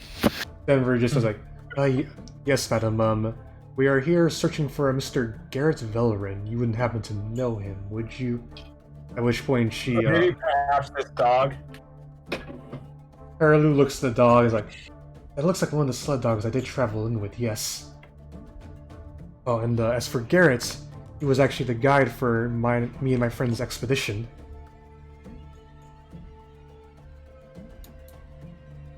Alright, dude.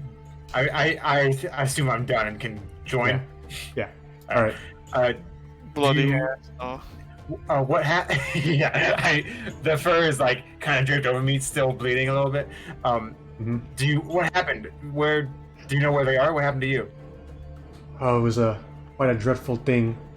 We went up about maybe a day or two back, and as we reached the top, though, from which we were going to get a nice, lovely viewpoint to look out at things, these horrid beasts standing like 6 feet tall, or even taller than that. I believe they're called Yetis. They jumped us. It was me, Garrett, Trix the Wizard, and Mokingo the Goliath. The 4 of us, along with Garrett, we tried our best to, deal with them, but they overpowered us. I don't know what became of the rest of the crew. I quickly ran down the mountain as the Yeti overcame us. But I proceeded to trip and fall, and kind of carried myself here until the point I was too exhausted to move forward and collapsed. Which is when you found me. Lucky we found you when you did, because that's apparent. Is that like when these things attacked? From what she's saying, timeline-wise, no. It seems like she's just been asleep for a good bit. Okay. These things are probably going to come and jump her, though, soon enough. Alright, so, yeah, we got here at a good time. Alright, but, we're looking for Garrett. If he's still alive, he'd be up the mountain. Alright, well, up the mountain we go. Yeah, let's go. Alright, Are you did we ask this woman's name? Her name, yeah, she mentioned... it was Fishfinger, that's right. Yeah, Paraloo Fishfinger. Yes. Are you alright to... What do you want to do, Paraloo? Are you alright to guide us back in the direction, or do you want to go back down? I want to survive, though I am concerned for Mokingo and Trix, but, you guys... Does she still look pretty hurt? She is still injured, yes. If I were to help heal your wounds, would you want I see. to come with us? Roll me a persuasion check, Nayala. I'll roll.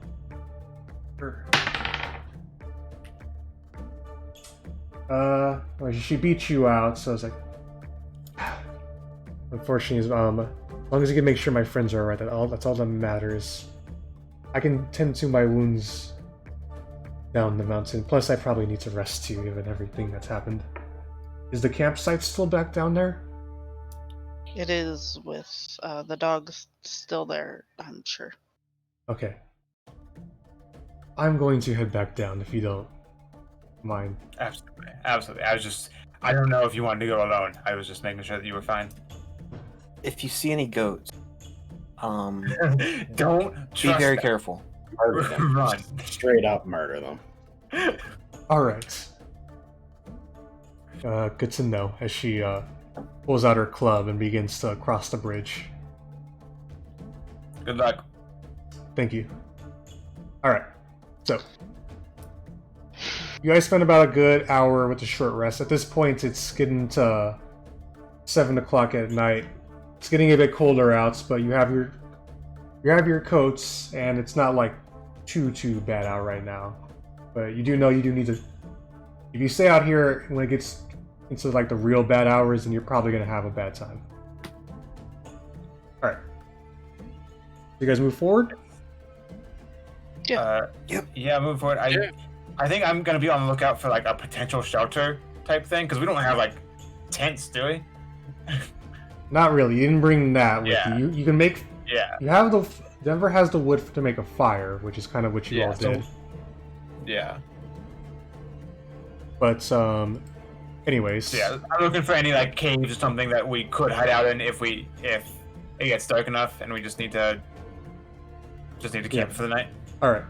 I will say this: as you guys begin to move up and you keep your eye out for these caves, you essentially kind of get to right around here. So it gets a little bit harder to climb, and you have to make some more jumps climbing up ledges and whatnot. A lot of zigzagging around. I need all of you to make me athletics checks as you try and get through this area. Oh yeah. Yikes. Yikes. I'm good at that. Oh, Vars. Yikes. So many zeros today. Okay, I'll. I forgot to roll for Denver too. 13. Oh, Denver did better than you guys. Okay. And Balthazar's a big beefy boy. All right. So, as you guys move through these zigzags and climbs, it can be tired and harrowing, but you know, even if Sorrin, Balthazar, and Vars fall behind a bit, Nayala, Correth, and Denver help pick up the pace and are able to get you all through this. It was a group check, and enough of you passed for you all to succeed. Thank you, benevolent DM. Yeah. All right. And as for you there, Mr. Balthazar, as you get to kind of the top right over here, you do notice something. Apparently up on your head to your left, the 15-foot high, 10-foot wide cave mouth. But there's also some blood on the snow if you had a few distance away from the cave. And I will show you all. You are all right here. Oh, damn. Okay, I've been wondering about this big black thing. That you notice, yeah, this seems to go up ahead, but also find a cave entrance too. Just real quick, this extra person on the compass rose, is that like just? Oh, I forgot. I thought I moved her to the DM. No, that was Parallel. If you had succeeded, you could have brought her with you. Okay. Yeah, I thought I moved that to the other overlay. I didn't. But All right. So there's blood on the snow. yeah, So I'm getting the sense that this is where we're going to find our men. Denver looks to you. I would agree with you as well. So, how do we want to go about this? Probably stealthily, I believe, right? Everyone? Is the blood leading off into like this area? Yes. Sneaky. Sneaky. Sneaky. Yeah, I'd say if we're going sneaky, then Vars probably goes in first. Okay. Yeah, I agree. Then if Vars is going in first, I'm going to try and I'm going to be right here and just kind of be back up in case things go south. So, for those heading into the cave immediately, yeah, roll me to stealth. So, Vars, Sorrin. Yeah, I'll move in with Vars. Anyone else? Same. Yeah. Okay. I'll go in. Alright, Denver will stay behind. Okay. But I'll be fine. So, you all have dark vision. So, Vars, as you come in, The Dark Vision Squad. yeah, it's actually pretty dark right now. At this point, like, Denver would have asked for the dancing lights, so he can cast them on his own. You notice, Vars, as you kind of come in, this seems to be a bit, like, jagged a bit. Mm-hmm. To your right is a stone kind of, like, walkway. To your left is a more like an ice sheet, like, kind of dangling up ahead. But you also notice straight up ahead is just a steep drop. Can we tell where the blood is going? Is it going towards the right or? At this point, actually, roll me a perception check. Nat 20 from you. Yeah, Can I hop in on that, or is it too late? He already got the nat 20. He rolled Yeah, that nat 20. 20. Seems to be going to the right. Okay. I'm gonna keep following. All right, three of you. Yeah, three of you. Those are your stealth checks. So good to know. As you move up ahead, Vars. Yeah, you notice definitely to the right is another chasm drop, but the stone pathway does seem sturdy enough. And yeah, as you look to your left is apparently another entranceway, but towards the ice sheet. Okay. I'm just gonna forge ahead. Okay. As they keep moving forward, I'm going to just sort of stay behind, but always behind like some kind of cover. All right. Enough to see them. Denver will kind of stick far behind with Boy. What are you doing, Nayala? I'll just keep following, but like more towards the back. Like I want to stay in line of sight of Balthazar. Okay. But like, I do have disadvantage on stealth, so I don't want to. Yeah, Howsey, you definitely have trouble seeing in here, Nayala. Yeah, I have torches, but the stealth. Okay. Yeah, I'm keeping eyes on the stealth party and the behind me party. So Okay. So, Vars, Sorrin, and Correth, I'm assuming you're moving up ahead? Alright, well, first, Yeah. are they not going to do, like, any kind of torches or light? Not. It might not be a bad idea to, like, pass a rope back to make sure that if someone falls. No light for right now, unless he either needs to, like, either Denver will make a light if he like desperately needs it, or if you guys say to make one. So for now, no light. Yeah, I would say go ahead and pass a rope back and just like have it so that they can follow it, just in case they can't see. All right. And then march forward after that. Okay, so yeah, the rope, Vars' rope goes to Sorrin, to Correth, and is currently handed to Balthazar. all right, yeah, I'll take that and just kind of All right. You move up ahead. Yeah, you move up ahead, Balthazar, as you come into this room that is just filled with bones. But there's two things that stick out to you. One, you notice that out of like all the bones, one of them's like there's one body in here. Seems more intact, though like parts of it are definitely missing. And then as you're kind of moving a bit, it's like you look to the left and you freak out. Ooh! As you realize, you see a bunch of heads kind of placed here. About Nice. maybe 2 or 3 dwarves and a Goliath head as well. Oh. Jesus. That's not ominous at all. Yeah, they seem to be Vars, Sorrin, and Correth. Roll me an intelligence check, the 3 of you. Alright. Sorrin and Correth, you piece it together.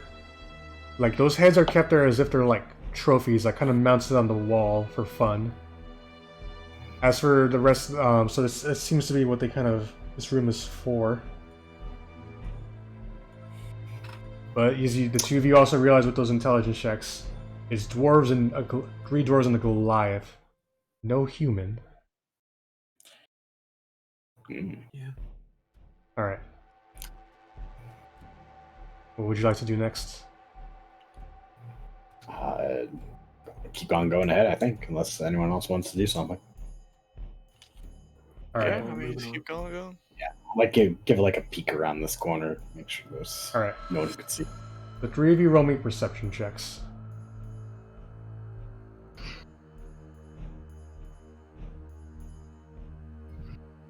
And you 2, Vars.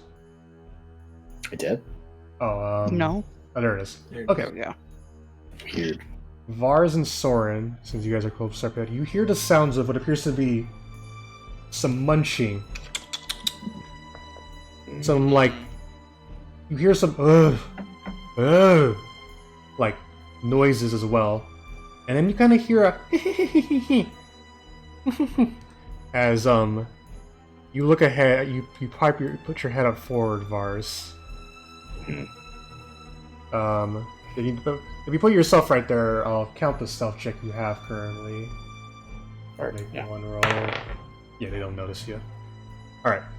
Vars, you peek your head in? Yeah. Okay. You see what appears to be, like right off the top, a man held up in the ceiling with like his, feet covered in the ice, as this little creature of sorts that I will now share with you what it is kind of messing around with him. It's so cute. I love it. But Vars, just as quickly as you kind of notice this Yeti type messing with the man, you can easily hear the sounds of mommy and daddy. What appears to be one of them is what appears to be eating like a Goliath leg, as the other one is kind of like yapping and talking. So the blue token is the one that the tyke is currently eating, yeah? Or Well, no. So yeah, this is the humanoid man. This is like the man human. Well done, everyone. Well done. Yeah, I'll just say to the party, there's at least 3 Yetis ahead. It doesn't look like it's gonna be a good time. Maybe the other party. Yeah, I'll show you that. Relay them going around the other way. Maybe. That way, that's Mayhaps. Get like a pincer attack. Yeah, I don't know if you wanna. Don't we have someone with send? Correth has message, I think. Oh, yeah, I do. Yeah, I'll send a message back to Balthazar. all right. Alrighty. And What do you tell him?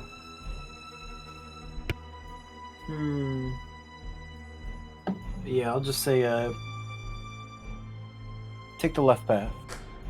There's Yetis and Pincer. Pincer.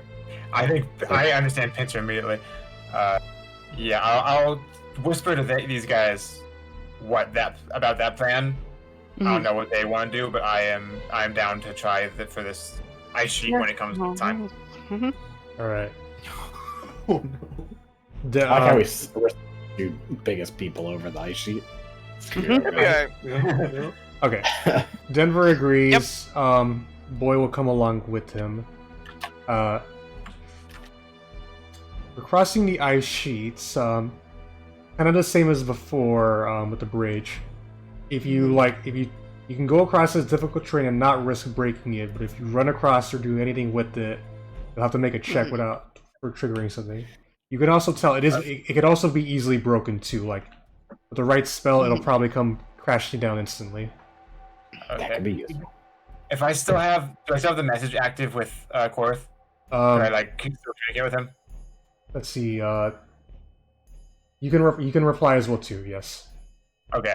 I'm going to tell him, don't instigate with them until we're across the thing, because if we rush it, then this is going to be a lot harder. I whisper to the two people with me, and I'll say, we're basically gonna wait till they attack first. Yeah, checks out. Yeah. Okay. Alright. So yeah, I tell them that I'm going to give Nayala an end of my rope. I'm going to let go of this rope since I'm leading, going the other way. There you go. That's the smart plan. Because I was gonna say, like, unless you have a way to guide Denver and Nayala, they would need to either light up a source or risk going somewhere where they don't want to go. Yeah, I'm going to give them that rope, and it'll easily go across. I'm going to get myself across, and so just like right here, and then whatever they want to do. Okay. If they want to just follow that rope as best they can, or why isn't that? This should be revealing the area. I just keep hiding areas. Shit. There we go. At this point, I'll just reveal the whole map to you all. Okay. So, Nayala, do you follow? Yes. Okay. So you pitter-patter across the ice sheet, and it can't hold your weight. Though Denver does wait till you're across to make his way across it. Boy will follow along behind them. Alright. As Balthazar, so you go across, then yeah, I'm gonna go like to right here across the around the corner. Yeah. You see here, Balthazar, this Yeti den of sorts. The two Yetis kind of having dinner, chatting.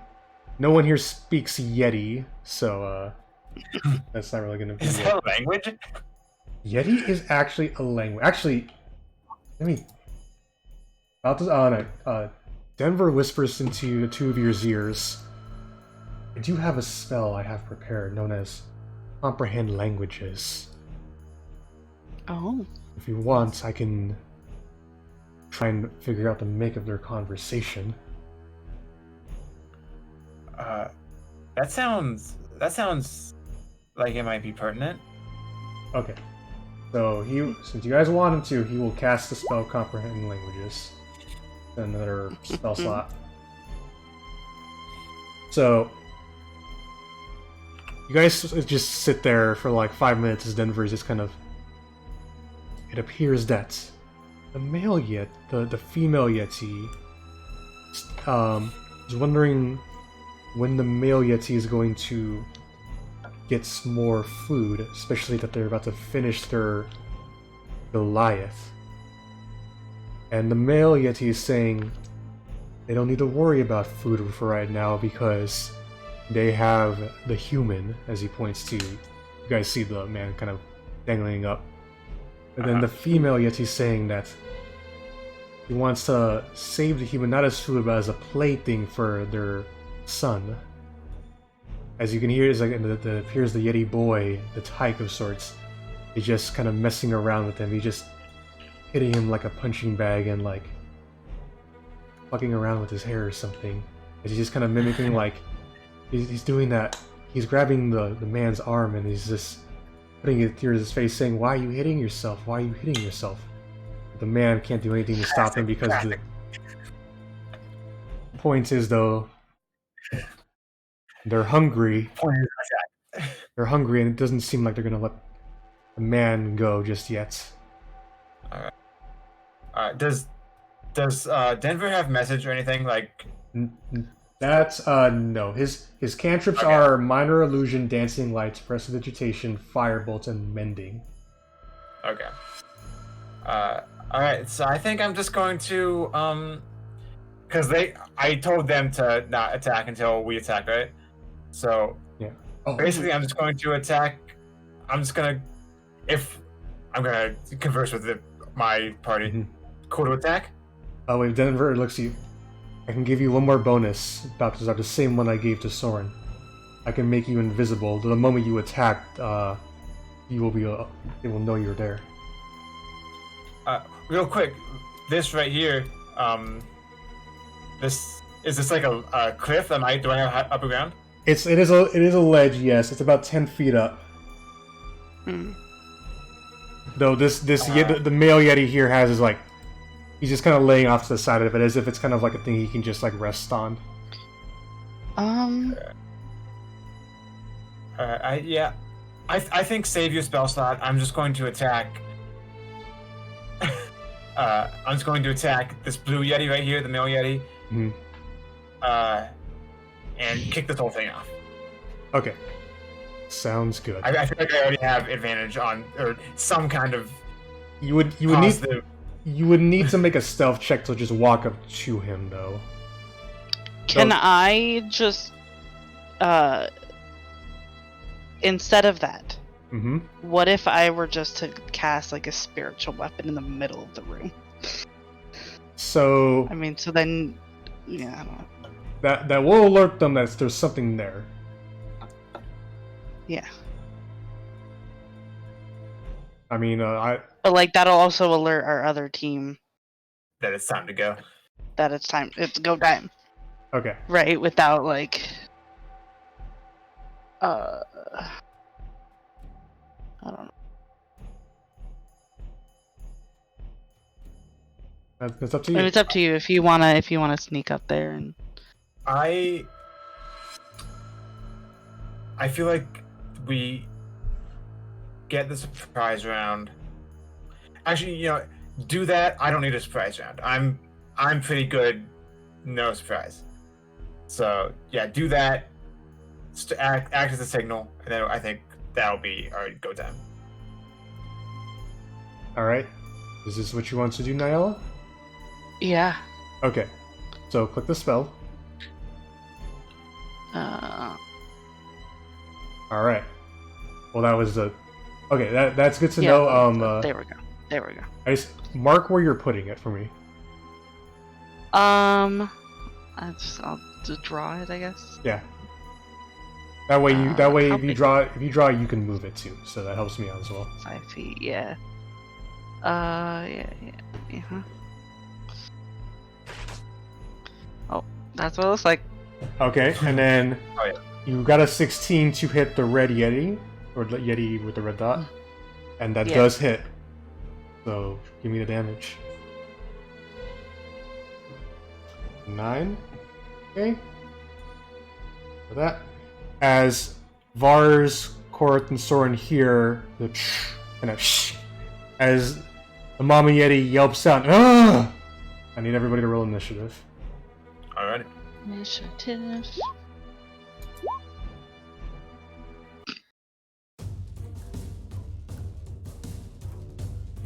Number 2. Poor Denver only got a 4.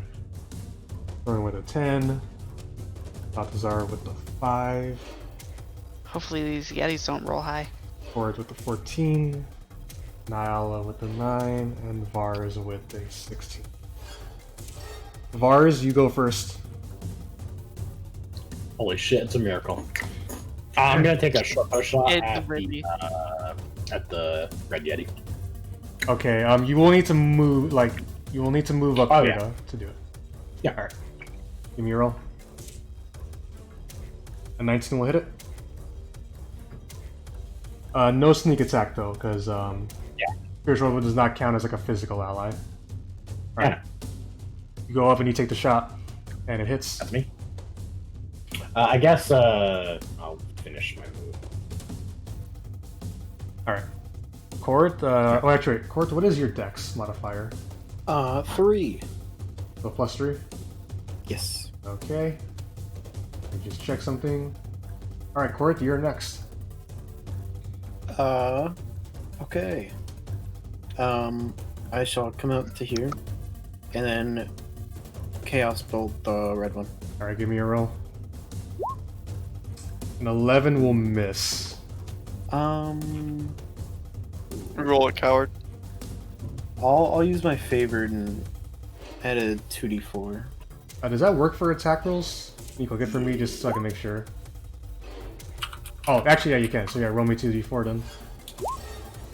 Ooh, A 15 will hit. Hey. Oh yeah. So now hit the damage for Chaos Bolt. A 1 and 5, acid or lightning? I shall choose acid. Alright, as your bolt of acid comes up and hits the Red Yeti for 8 points of damage. As it yelps out in pain. And is that your turn? It's my turn. Yes. Alright. It is now the Yeti's turn. They are both extremely upset, as one of them has just kind of been raked and hit by a lot of things. How do I want to do this? Oh, I know a good way to do this. Correth, I need you to make me a Constitution saving throw. Oh. 19? Alright. So you do succeed as Mama Yeti looks at you, her eyes flash blue. You feel cold for a moment, but you shake it off, though. But Blue Yeti, or Dad Yeti, is gonna move right up, upset that his wife has just got hit. First of all, Vars, I need you to make me a con saving throw. Oh, alright. 9, that is a failure. So Vars, you take... Wow, those were shit rolls. You take 4 cold damage. Hell yeah. And as this thing just screams and yells in your face, you are paralyzed. Okay. So I'm gonna mark the paralyzation status for you. And Mom Yeti couldn't do this because it couldn't get to Correth, but Dad Yeti can do this because he have more than one attack. I just want to re-paralyze how this attack rolls against the creature have advantage. Perfect. The dad is going to begin to claw Vars. Vars does a modified 20. I'm assuming will hit you. Yeah. Vars, you take 8 points of slashing damage and an additional 4 cold damage. Uh-huh. Oh wait, I misread paralyzed. That would have been an automatic crit on you. So let me make this. Oh. Let me add an additional 4 slashing and an additional 1 cold. Oh, tight. Okay. Add another 5 to that. Are you still up? Yeah, barely. He's gonna do that again because he can do his gaze and then his gaze and his 2 claw attacks. Okay. No one. He doesn't like it when people attack his wife. There's a 15 hit. Fair, There's a 15 hit you. No, it does not. You were so lucky. Oh yeah, because even with his advantage, he only got a 15. Yeah. Correth, you're watching as Vars gets paralyzed by this Yeti with its chilling gaze, and then begins to rake into Vars. The first one doing a ton of damage, but the second claw not hitting as much as doesn't seem to get through his armor. And that is the Yeti's turn. Now we go to Sorrin. Okay, I'm around this corner. I need to decide if I want to shoot with my bow or with my hands. Looks like she's supposed to hit the fan, so I'm gonna run in here and deal as much damage as possible. What's the kid looking? Is he just kind of like? He looks agitated like, too, but well, yeah. Does he look like he's gonna try to fight? Yeah, he does look hostile. Yes, his mom did just get attacked. I would go for non-lethal damage. Just saying. It'd be cool to have a Yeti friend. Definitely stealing the Yeti. That is the plan. Yeah, but I'm gonna go for the adult first. All right, going for Dad. Yeah, because he's gonna be able to fuck me and you up if we don't start laying some damage on him. So 21 will hit him. Yeah, so oh, 21 did hit, so you can do the damage with short sword, and then 7 piercing, and then your unarmed strike also hits, so a total of 12. And then I'll do the key point. Alright, so you get another hit. Yep. 24 will also hit again. There's 6. You just come up, stab this Yeti, and then proceed to punch him right in the gut twice. Good job. Yep. Is that your turn? Yeah. Okay. Next would be Nayala. Okay, I can walk around Balthazar, right? Yes, since we're in combat, you can use your ally. You can just move through him easily. Alright, I'm gonna stand there. I'm gonna shoot a guiding bolt at Blue Yeti. Okay, 20 will hit him. For 16, damn. And I know the other effect goes off too, correct? The sword? No, not that. When guiding bolt hits, I believe that the next attack, he starts glowing, the next attack has advantage. Oh yeah, the next attack it has advantage, yes. Alright, you get him... Oh, which is mine, because my spiritual weapon, I get to move on a bonus action. Yeah. And I can hit with it. Cool. Right. So yeah, give me Works out. You're attacking the dad, you get advantage on it. Yes. Unfortunately, a 10 is still gonna miss. Didn't matter. Alright. Alright, that's me. Okay, that is Nayala's turn. Now we go to, I want to make sure I'm doing this for you guys. Vars, Correth, Sorrin, Nayala went. Yetis went. Boy would be up. Actually, no, wait. You watch here Sorrin as the child Yeti, seeing his dad being attacked by you, is going to try and claw you. He got an 11 to hit you, though. Sorrin? Yes. I'm assuming the 11. No, 11 misses, sorry. Alright, he tries clawing at you, but you easily kind of hold him back, though. My AC is 17, just giving you a heads up. I checked, I was looking into that ability, that agile parry. Mm-hmm. So I can only use that if I attack with my hands first, so going forward, that's going to be the economy of that. You're a Kensai monk, if I'm correct. Yeah. I need to read up on the rules for that one, because I know that one's like one of the more confusing monk styles. Though it can be pretty good. Alright. But that's the Yeti's Tyke's turn. He tries to hit you, but it fails. So we're going to go to Boy next, who has 40 feet of movement. And 15, 20. Boy's going to just run down, seeing his master, because you could probably assume who this person is, injured. He's going to try and bite this Mama Yeti, putting himself in harm's way, but in the hopes of saving his master, and he does hit. Good job, Boy. Boy's kind of clutch. Holy shit, you got max damage too, 10. It's kind of clutch. And it is a creature, so he has to make a strength saving throw. Oh, did it fail? Oh, it did fail. Damn. Yeah, Nayala and Balthazar, you watch as this boy just tackles Mama Yeti down, knocking her prone as he begins to bite at her. Fuck yeah. Boy, the realest MVP. Yep. You are up next, Balthazar. Alright. Okay, so I checked, I have a 19-foot long jump. If I landed on this guy, or either of these Yetis, would that give me any type of advantage? Not really. It would look cool as hell, though. Alright, that's good enough for me. I'm going to run up to the thing, jump onto Mama Yeti. No, actually, Daddy Yeti. What's Daddy Yeti's status condition there?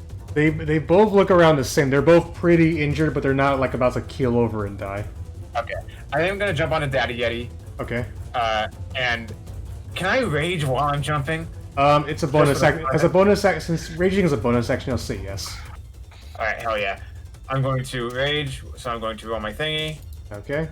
What is 7. What is number 7? 7. Ooh, that's a fun one. Immediate death.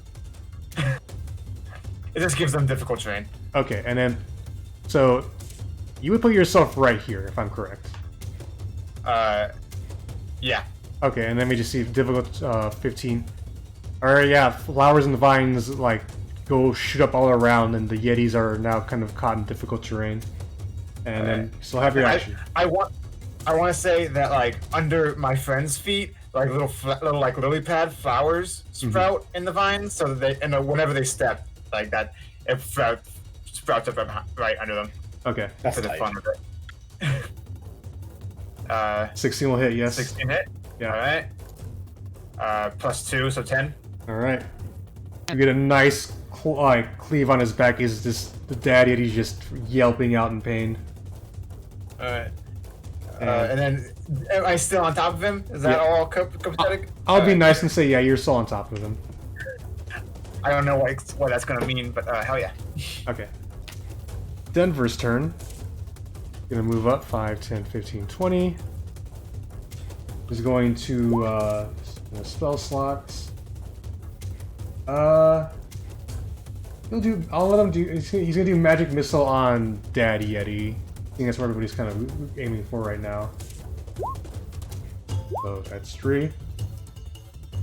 And Denver, who can actually be pretty useful at times.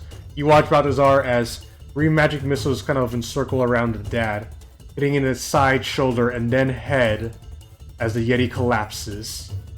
And let me just check something for you, Balthazar. I'm gonna say because the Dad did die, you are no longer paralyzed.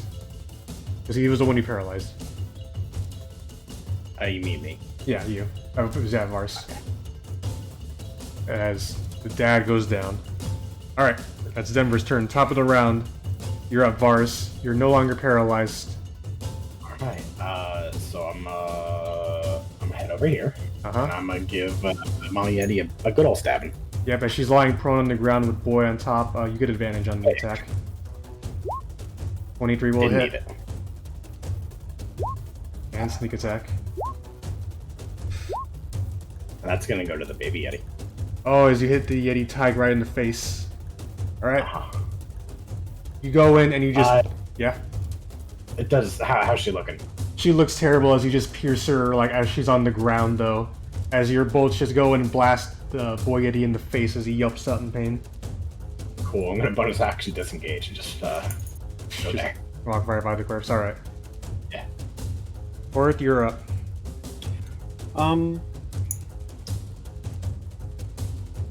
Vars, how are you looking? 5 HP. Yeah, I'll scoot on up to here and cast a Cure Wounds on Vars. Alright. Thank you. If it'll load. Oh, there we go. Alright, Vars, you go for 4. Thank you. Anything else? No, that's it. Okay. Now the Mom Yeti's turn. Spend half her movement to get up. This boy kind of falls off. Balthazar, make me a con saving throw. As she stares at you as seeing that you jumped her husband. Her now dead husband. Balthazar? Did he say be right back? Oh, he did Balthazar say be said right back. Oh, yeah. Sorry, make me a con saving throw. Con saving throw. Yeah, sorry. She saw you attack him, so if anybody, he can work on you. A 12 is a failure, unfortunately. Fair enough. As you take... That's a lot better. 13 points of cold damage. And you are now paralyzed. Okay. She's gonna first attack Boy with her first claw attack. No. And will that hit? That's... Yeah, it's gonna hit Boy, unfortunately. The Boy is going to take... He's not paralyzed, so he's not taking the max. Oh, no. Yeah, Boy is down, as she just claws him, and he goes, and he just... As he yelps He couldn't be the MVP forever. Yeah. Yeah, it's fair.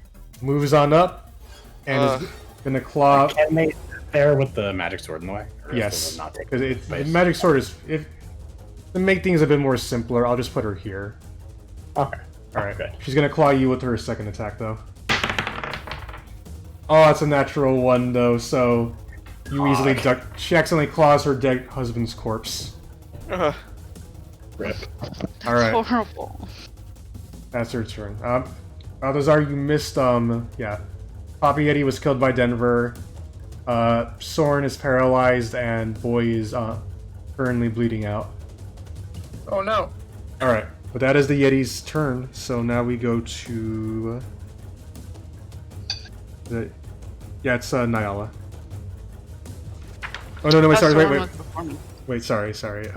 I had the wrong turn order thing pulled up because I had it flipped over for Boy's health. Yeah, Yetis, and then... Yeah, it's Sorrin. Sorrin, make me another con saving throw. With a 13, you do pass this time as you break free. Unfortunately, that you can only do it at the end of your turn, so that your whole turn was breaking out of the stun. All good. Alright. Now we go to Nayala. Okay. Oh, Boy's just right here. Yeah, Boy is like down the ledge. He jumped down. Okay. Then I'm gonna jump down the ledge.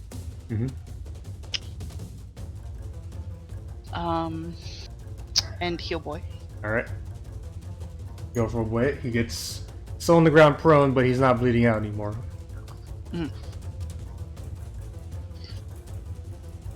That's all I got. Alright. Oh, I can move the sword. Yeah, you have your bonus action too, yeah. I will move the sword. Will a 24 hit? Yes, it'll hit. 9. As your sword just comes right into Mama Yeti's chest, pierces her as she collapses to the ground. Rip. Alright. Oh yeah. Combat is still not over, though. Oh yeah, I forgot about this type. Yeah, as Yeti type, both parents dead, flies into a rage and, it has a choice between Sorrin and Vars. I'm gonna be mean and just say Vars, because Vars seems easier to hit. Come at me. I'm about to steal it, so fine.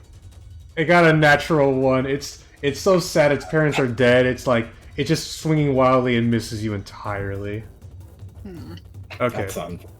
That's Boy's turn. Boy, half his movement getting back up. Can he reach Yeti Tyke? Save his master? Yeah, he can. He's just 40 feet. Boy lunges up. Boy is pissed. Boy got a natural 20. God damn, boy! Oh, please don't kill it. No. Rip.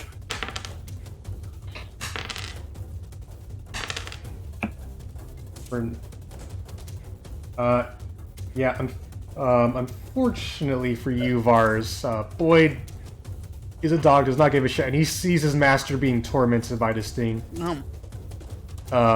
Boyd just jumps the Yeti Tyke and just tears it to shreds. That's fair. It didn't have a lot of HP, so. Oh yeah, it was a baby, but freaking Boy MVP, you got 2 nat 20s in combat. That's great. Alright, and with that, combat is over. You guys cool if we go a little bit over the usual time? Or do you want... I'm absolutely fine. Alright. Sure. Cam, you cool with that? Yep. Okay, sounds good. The man unconscious, whose feet are still kind of loved, he feels like boy licking him is like, oh, no, knock it off, boy. And he opens his eyes and he sees a bunch of dead yetis surrounding him, and then all of you. Oh, what's this? We having a party?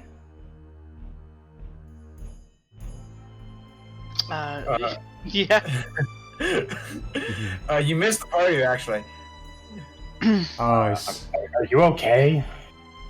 Well, I'm frostbite on my toes is gonna be a bit of a pain for a while, as you see, like honestly, like Luke Skywalker, Empire Strikes Back Hoth style, he's being held up like that.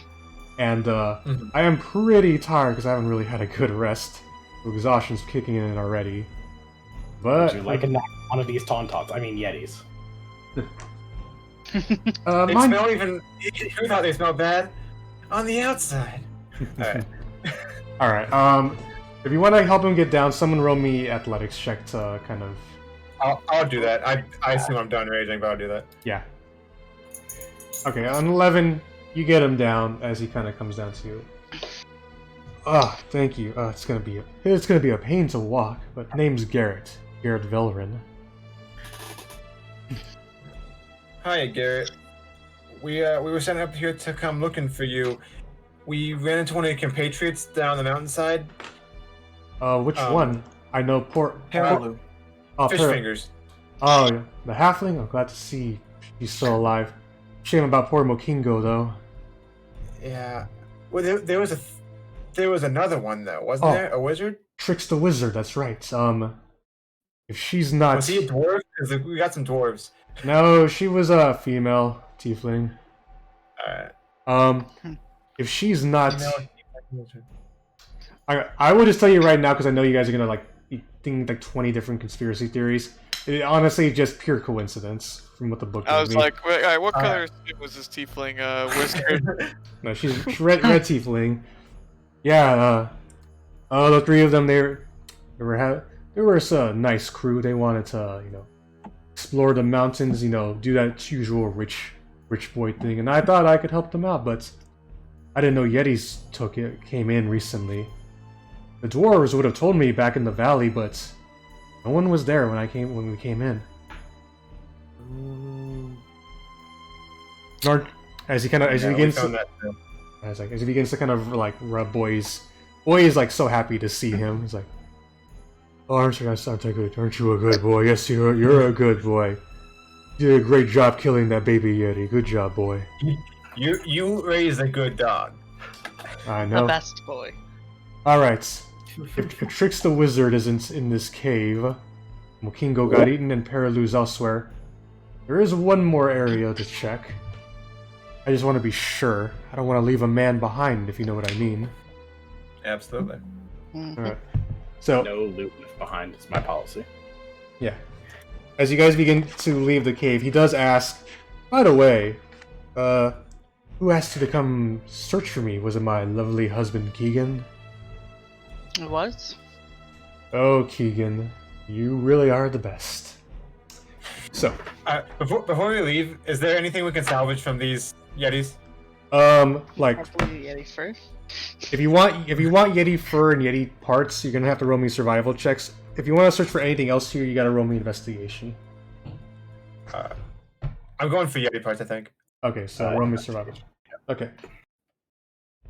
For Yeti fur, at least. All right, you get the dad's fur off. You can mark down Yeti fur, and with an 18 as well, Balthazar, you can also have Yeti horns as well too. Ooh, fuck yeah! Nice. Here, those are an aphrodisiac. All right, sorry. Let me go through the thing. All right, you find here Vars, what appears to just be a full explorer's pack, some heavy clothing, and a mess kit. It just appears to be the things Yetis just took from like other people's shit, though. Okay. Nothing. I'll refill most of the things that I've lost, like buttons and stuff. Sounds good. Yeah. All right. For the time being, since Garrett has frostbitten feet, can I like sort of give him piggyback ride type status? That's fine. Yeah. All right. Garrett does point out to you the one other place to go to outside of you could actually read in Kelvin's Cairn was the top of the mountain. It's only about like a 30-minute walk away. So, guys, real quickly. How much longer do you think we're gonna be playing? Like, I think I can wrap this all up, or at least set this all up, or end it at a good spot in 10-15 minutes. Okay. Alright. Cool. So, you guys begin to head on out as Garrett gives you the full story of what happened. It was a funny thing, you know, coming up here. The new Yetis coming in, that was a bit concerning. Yeah, they came in as we approached the top of the mountain. Mokingo tried to fight them off. I tried to help him as well, but you saw how that went. I think Perilou tried, one of them chased after Perilou as she headed down. And if Trix wasn't down there with her, the only place she could be is up. And as you guys do make your way up to the top, come across what appears to be this scene, as I will show it to you. Where is that handout? Here we go. You come to the edge of a vast and deep crevasse, with nowhere to go but down. The collapsed tent lies half buried in the snow near the precipice. Jutting out of a nearby snowbank is a pair of blue leather boots. Next to this grim display, a figure in cold weather clothing sits in the snow, her knees pulled in tight to her chest. Horns protrude from underneath the figure's fur-lined hood. As you kind of was like, oh, Bear's like, oh, poor Trix. You ran up instead of down.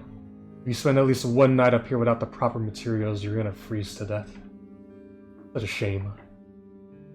And I don't know who the other person is, but man, those are some nice boots. Is there anything special about the boots? Roaming intelligence check. I would say Vars would roll this too.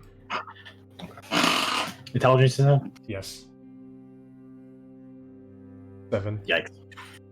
All you can tell are these are dwarven boots. Like they're designed for dwarves, and they're just really nice. I mean, they're blue. That's good enough for me. All right. Are you taking the blue boots, Vars? I would love to. Okay. Can I just real quick do my magic awareness? Sure. Click that. I never use this thing. All right. So, actually, this is Just see if it's magical. This is the perfect time for it. Actually, as you notice on Trix, there appears to be there's 2 magical things coming off of Trix. I want to make sure I'm reading this properly. You see something, one of pure illusion coming off of Trix, and then another of like all sorts of magical kind of arcana sort of things, like all different schools. Do you search her? Yeah, I absolutely search her. All right.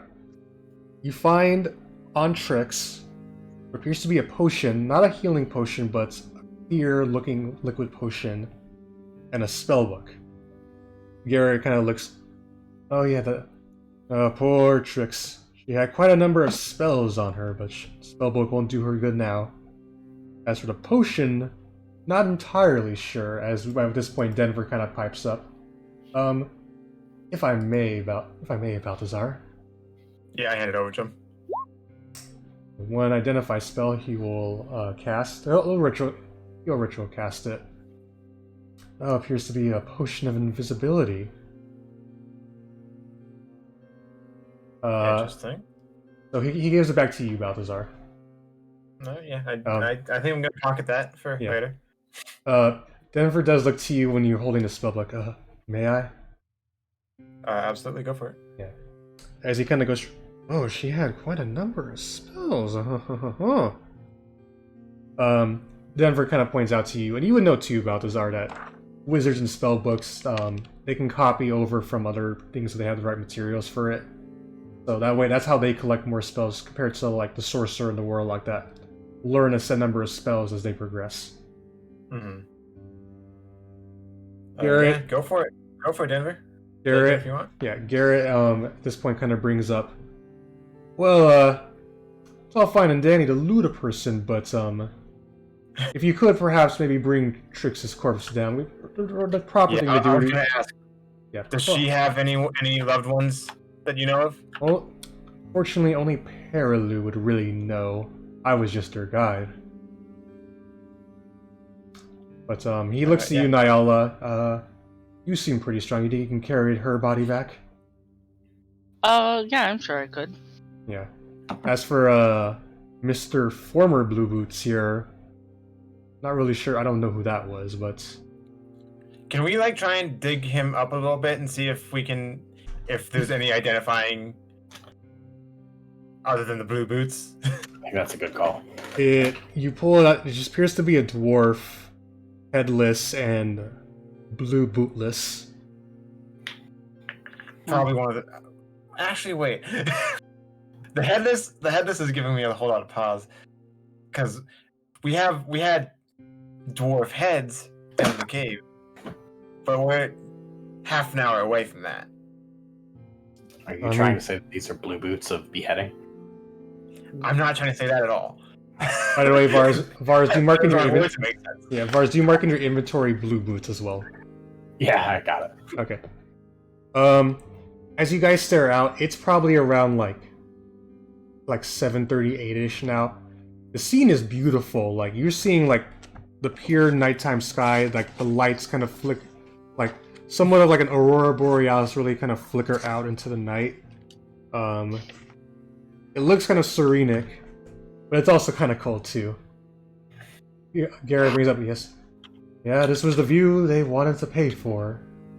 You don't see such things like this. Beautiful, isn't it? Yeah. Alright. While there is a tent set up... Yeah? So is this the, like, point, the, like, sort of peak of the mountain where they would have stopped? Peak of the mountain right here, yeah. Oh my gosh. She made it. That's nice. Yeah. There's something to be happy about. Yeah, but she didn't want to face the Yeti, so she stayed up here when she shouldn't. Speaking of which, even though there's more of us and we may have more equipment, I don't really know if this is the safe place to spend the night. It's gonna get dark. So we head back to that cave. Yeah. Either the cave, or if we can make it the full trek down, we can... Is my base camp still set up down there? The base camp is all set up, yes. I don't know about you, but I don't know what else is really lurking on this mountain. We may be exhausted by the time we get down there and freezing, but if you said Paralu really did go down there, we can set up camp there and rest. All right. If we have the energy, I am all good. Yeah. Sure. Yeah, send him. Yeah. All right. You guys make the trek down. Takes about 2. I'm leading the expedition with Garrett on my back still. Yeah, and then he asked Nayala if she could take Trix's body down too. Uh-huh. Yeah. Is anybody grabbing former blue boots or no? I will. Okay. Vars will like just drag his body behind. It's kind of got a rope vest around him. Yeah. It's a bit... Getting down goes a bit faster than getting up. You don't run into anything. But you have to slow down at times through the perilous climbs. No goats. We'll get to that in a moment. The perilous climbs, the bridge, where the avalanche was. 2 hours down. You guys are pretty cold. So you all have exhaustion, like at least at one level. But I will say, as you get down, you see the campfire and the dogs, where Paralu is. He has roasting over an open fire goat. Oh hell yeah! As she beckons you all there, she says hi to Garrett, a little bit distraught at the fact that Trix and Mokingo are dead. But at this point, everybody needs a rest. Garrett is able to pull out from his own materials under tent, so you all can sleep in. It'll be a cold night, I mean, and you'll have the there fire. were those houses that were empty. Garrett does look to you as like, I don't feel like He looks at you, Vars, as if he's kind of like asking for approval from a dwarf, because he's not sure if it's okay to do that. It's a race thing. I don't know if they would appreciate us using their homes. He looks at you now. Well, let's just camp out here for tonight. We do have several very heavy furs to cuddle under. Oh yeah. Yeah, but they're like fresh. I don't Yeah, know. I'm gonna cut out. It's fine. All right. Have you not been covered in blood They're still before? warm. All right.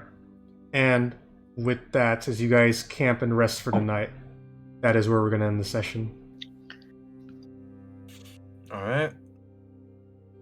Good job, everybody. Cool. Yeah. You guys did really. I think you handled everything pretty well. Yeah. This was I was looking forward to this session. Yeah, this was a fun one. That's about- Just like, I mean, we kind of skipped over it. The blue boots didn't have any magical things I could find. No, there's no magic based off the boots. The things you saw were the spell book and the potion of Just invisibility. making sure. Mine's I gotta mark down Denver's inventory Trix' spell book, because once he gets back to an actual city, and he can access like good writing and paper materials, he can actually copy her spells into his own character sheet. Fuck yeah. Nice. Or his spell book. All right, so yeah, hope you all enjoyed the mountain expedition. It was It's good times. Mhm. The avalanche, the climbing, was all fun. that. Yeah, the avalanche was a trip. Yeah. It's good. Gotta do at least one avalanche kind of check for this in this game. Yeah. Yeah. Though, one has to wonder what would have happened if you guys did approach those four hooded figures you saw back then. Yeah. Yeah. Yeah. Good question. I feel like we would have let our friend Garrett here die if we took a hold, or like something else would have happened. Yeah, it I might was- have been like. I don't know. I think we would got fucked up, honestly. So Yeah. I will say this too. It's a good thing you only did short rests and no long rests, because Oh yeah. that would have been bad. But the full deets you'll get another day though. All right. Anyone else have any questions or things they want to talk about? Nope. All right. I think everything else went pretty well. All right. So let me. Yeah, that was really good. Oh yeah. Yeah. Oh, yeah. Ooh. MJ and Kahuna, our good friend Mr. Zombru is streaming Oh, what's he streaming? Among Us. Actually, funny enough. Well done, everyone! Well done! Thank you for the sub, Kahuna. No problem. I'm going to start the raid and in the stream. So if anyone wants to hop in now, they have the chance. Also, thank you, Joey. I don't know if you're still here for the gift sub to Baroque. I appreciate it. And yeah, we're gonna raid. So bye, stream. Bye, Shane. Yes. But dream. All right. Okay. All right. Yeah. I'm gonna have a lot to write and work on next week, especially with Roxy being gone. So I'm gonna have to fill that in properly. Yeah. Well, I Yeah. got fired, so I actually don't have thanks to for do the raid, this Avon. anymore. I appreciate you. That's Good point. Avon, this is kind of metagamey, but like that place that Avarice teleported me to early on in the camp, like when we first encountered her, was that? You don't have to give me any details more than I remember. Was that something a reference to your previous campaign, or is that something going forward? I'm not going to say anything, and Okay, that is perfect. Just I want to know if everyone else was in on some information that I was not, that it was just a joke, or if it was something that I should be taking seriously. There was. It's something you need to take seriously. Your answer is fine if you want to just leave it there. All right. Okay. But did Cam already leave, or is he still here? No, I'm still here. Okay. Yeah, so play again in 2 weeks. I'm gonna have to like write some things out as I try and figure out the Roxy not being here and like the way how things went probably. I'm gonna have to. I want to write a good campaign, so I just want to make sure I have everything correct when I get back. As for you guys, yeah, so congrats on surviving Yetis and Cry Cats.